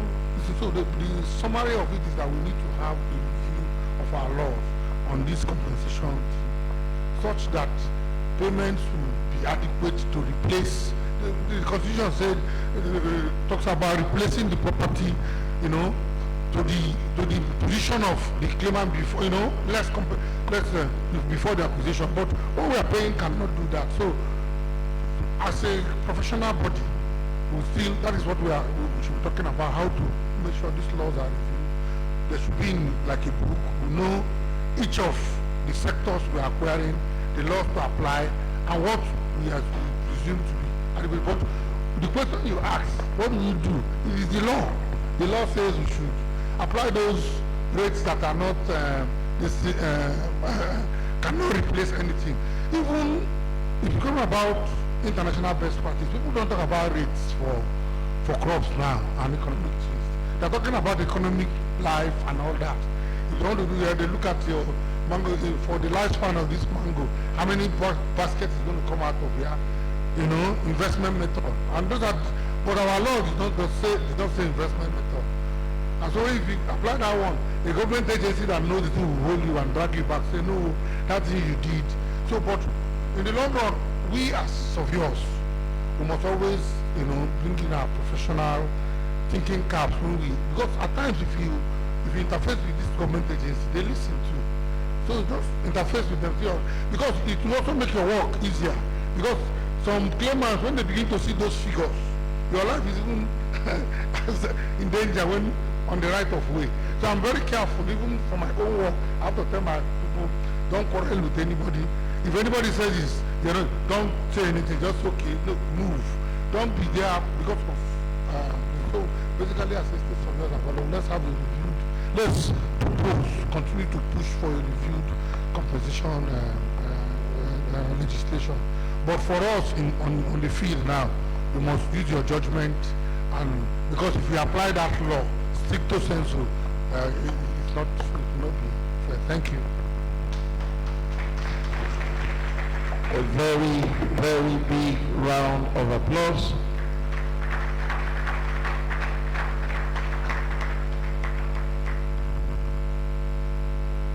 That's one of the benefits of showing up programs like this to update our professional understanding and judgment. Thank you very much to all our resource persons for doing beautiful judgments to the topics that they have been given. Can we all go ahead and put our hands together for all our resource persons? Do it better, do it better, do it better, do it better. Thank you.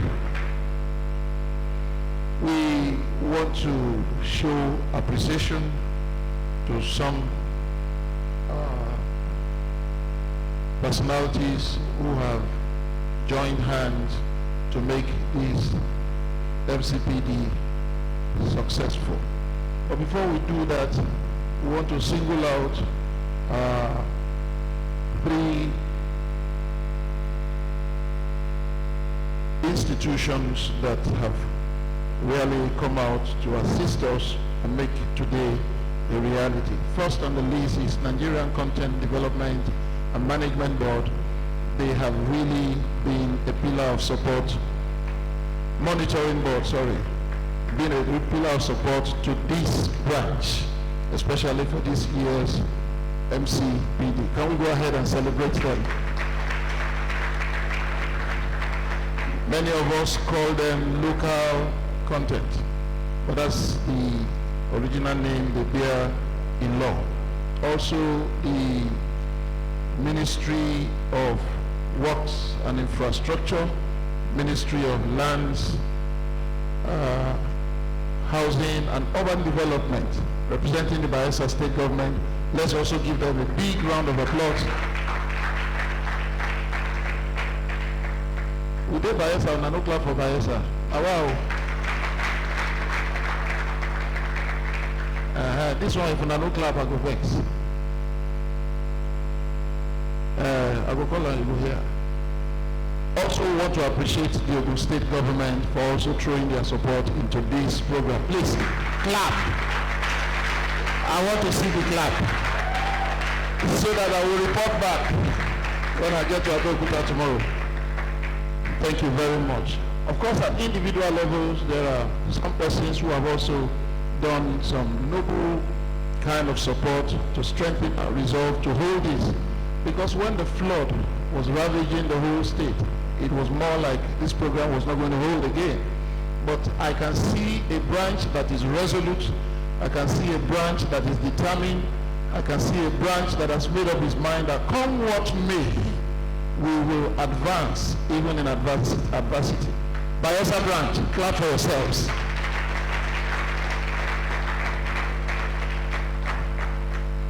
So every one of us is well appreciated. Thank you very much. It's not everyone that will get rewarded one way or the other, but these ones that we have just picked, please, let us all take it that it is our collective resolve to appreciate them for being exemplary in the support they rendered. May I have the honor to request ESB KCA Frank Opuju to step forward. He will help me do something. He's not an awardee. He wants to be the hand of the branch to pass forward an award. And this award goes to Dr. Paulinus Ihua for being the lead paper presenter. Please step forward, sir.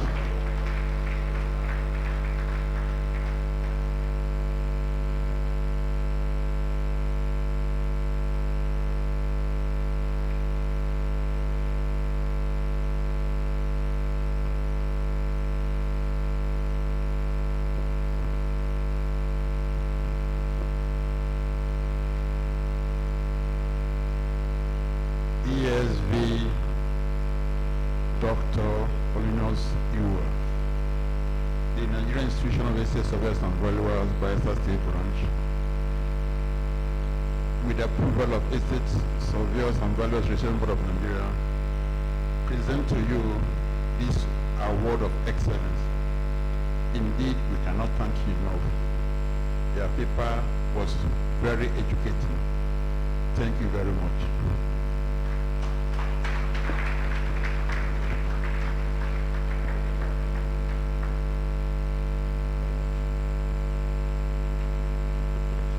A big round of applause, everyone.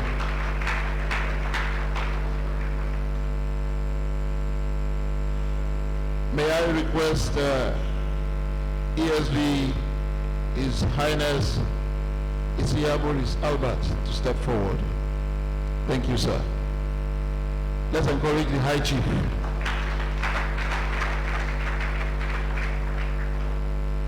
As I warmly invite ESV Dr. Emmanuel Mark to step forward.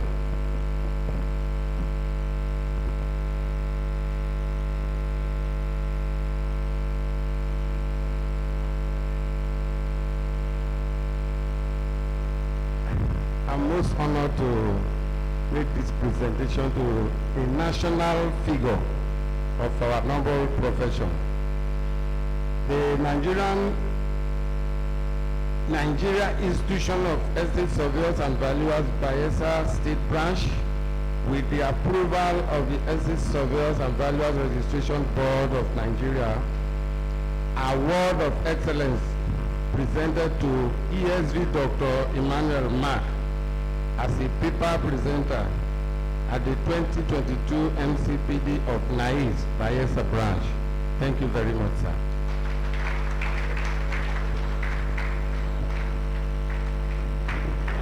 Make una clap so that next year MCPD will get approval. He is on that committee for another 2 years. Please pay attention to details. Let me invite ESB Chief David Okola Tietе to step forward and make the next presentation. As I warmly call on Surveyor Dr. Ken Salem Olatunde Onoshose to step forward. Can we encourage them with our applause?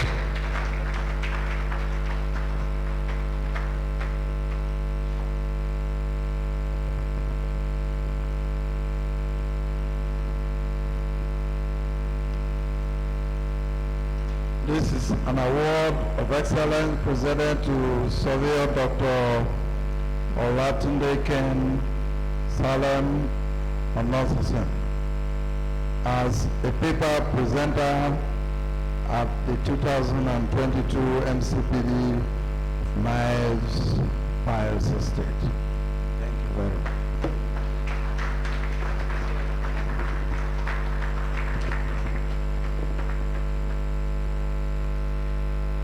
Thank you, sir. May I please invite ESB Chief Patrick Abiri to step forward to make the next presentation. As I invite ESB Hamilton Odum, standing in for our president, to take the next award presentation. Let's clap for the president.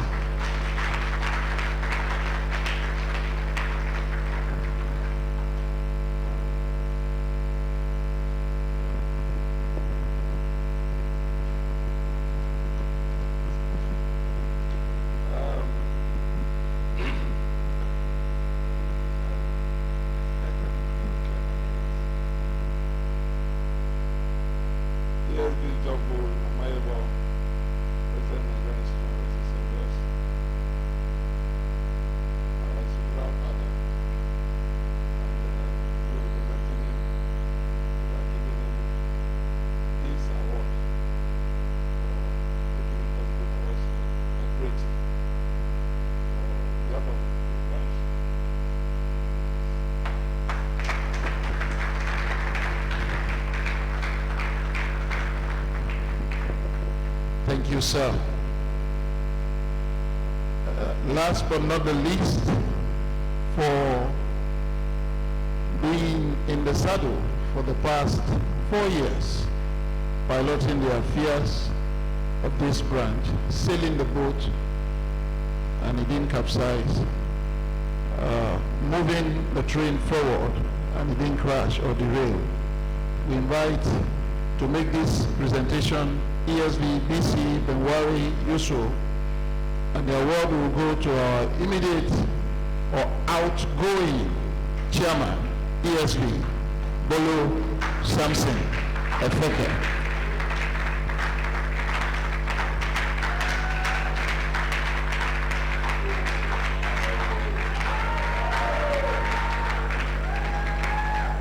Until he gets here, don't stop clapping.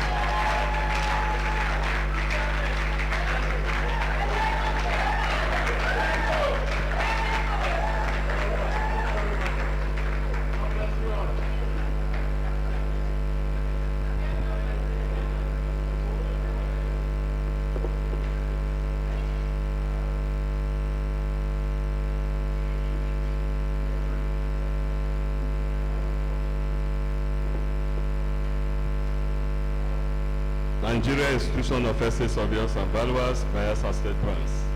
With the approval of Essay Surveyors and Valuers Restitution Board of Nigeria, award of recognition presented to ESV Samson Bolo Efeke for your year of services as chairman to Niesv Bayelsa State Branch 2018 to 2022.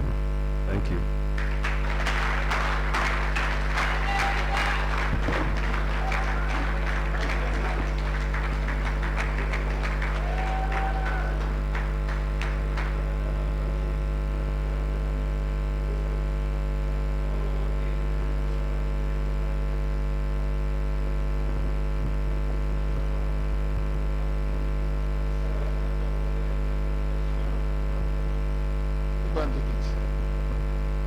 All right, ladies and gentlemen, we're almost there. If you look at your program very well, you will notice that we are at this time on item 13. Item 13, which is the vote of thanks. And to do that for us is none other than the chairman of the Mcpd Committee for Bayelsa State, Niesv, and the incoming chairman of the branch, Niesv, Francis Mumea.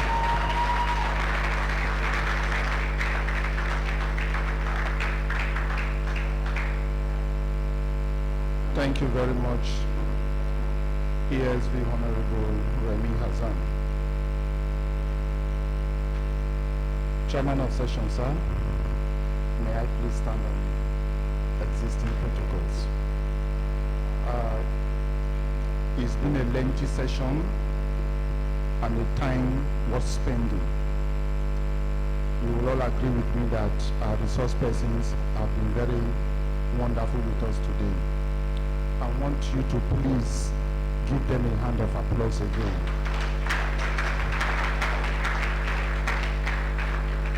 And to all of you who came and attended this year's MCPD, I pray that the Lord richly bless you all in Jesus' name. On behalf of the Bayelsa State Branch of the Nigerian Institution of Estate Surveyors and Valuers and the entire MCPD Central Planning and Subcommittees, I extend our profound gratitude to everyone who has played even the minutest of roles that has contributed to the grand success of this year's MCPD. Your time, your money, your efforts, your presence and prayers all added up. Ultimately, this much we acknowledge and appreciate immensely. My God richly bless you all in Jesus' name.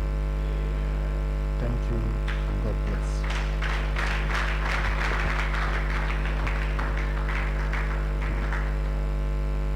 Okay, he said he thought he was on the pulpit. He wasn't wrong anyway, because there's a lectern here. It could easily have become the altar. Well, we have come to the end. We began with God. It's just ideal that we also anchor on the same Most High God. To close us in prayer, I humbly invite one of the elders in this branch, ESV, His Royal Highness, Isia Molis Albert, to close us in prayers. After the prayers, there will be photo sessions by the red carpet downstairs. So we can all proceed there and be part of the photo sessions. Thank you.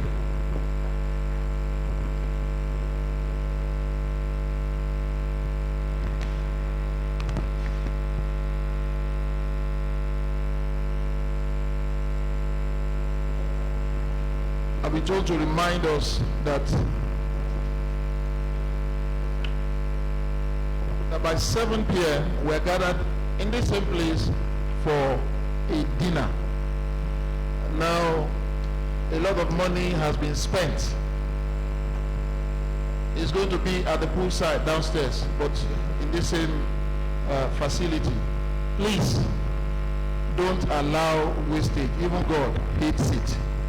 And the incoming chairman whispered to me that you can come with your spouse and children, but please make sure that they are legitimate. If need be, you may have to show marriage certificate, and I'll be the one asking questions, especially if I can see that there is no resemblance. One boy in Delta said son will lose his father. I've been trying to use eye gauge to see the resemblance. I never see. Don't make me ask questions. Thank you very much. In Jesus' name we pray. Our Lord and our God, we thank you for all that you have used us to do today. Father, we have learned.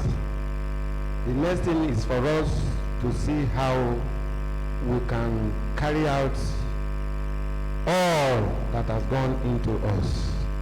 And so, our Father, help us to continue in this strides of our life endeavors, even as we work as estate surveyors and valuers. We bless your holy name for all that you have done for us today. We thank you for journey mercies granted unto our visitors. We ask, O God, that even as they return, Father, you grant them safe trip back home in the name of Jesus. Our Lord and our God, we also use this opportunity to pray, Father, for what we still have this evening. Even the handover ceremony that we will do, Father, we commit ourselves unto you. Be in charge and be our God all the days of our life. Thank you, Heavenly Father, even as we continue in one spirit. For in Jesus' name we pray.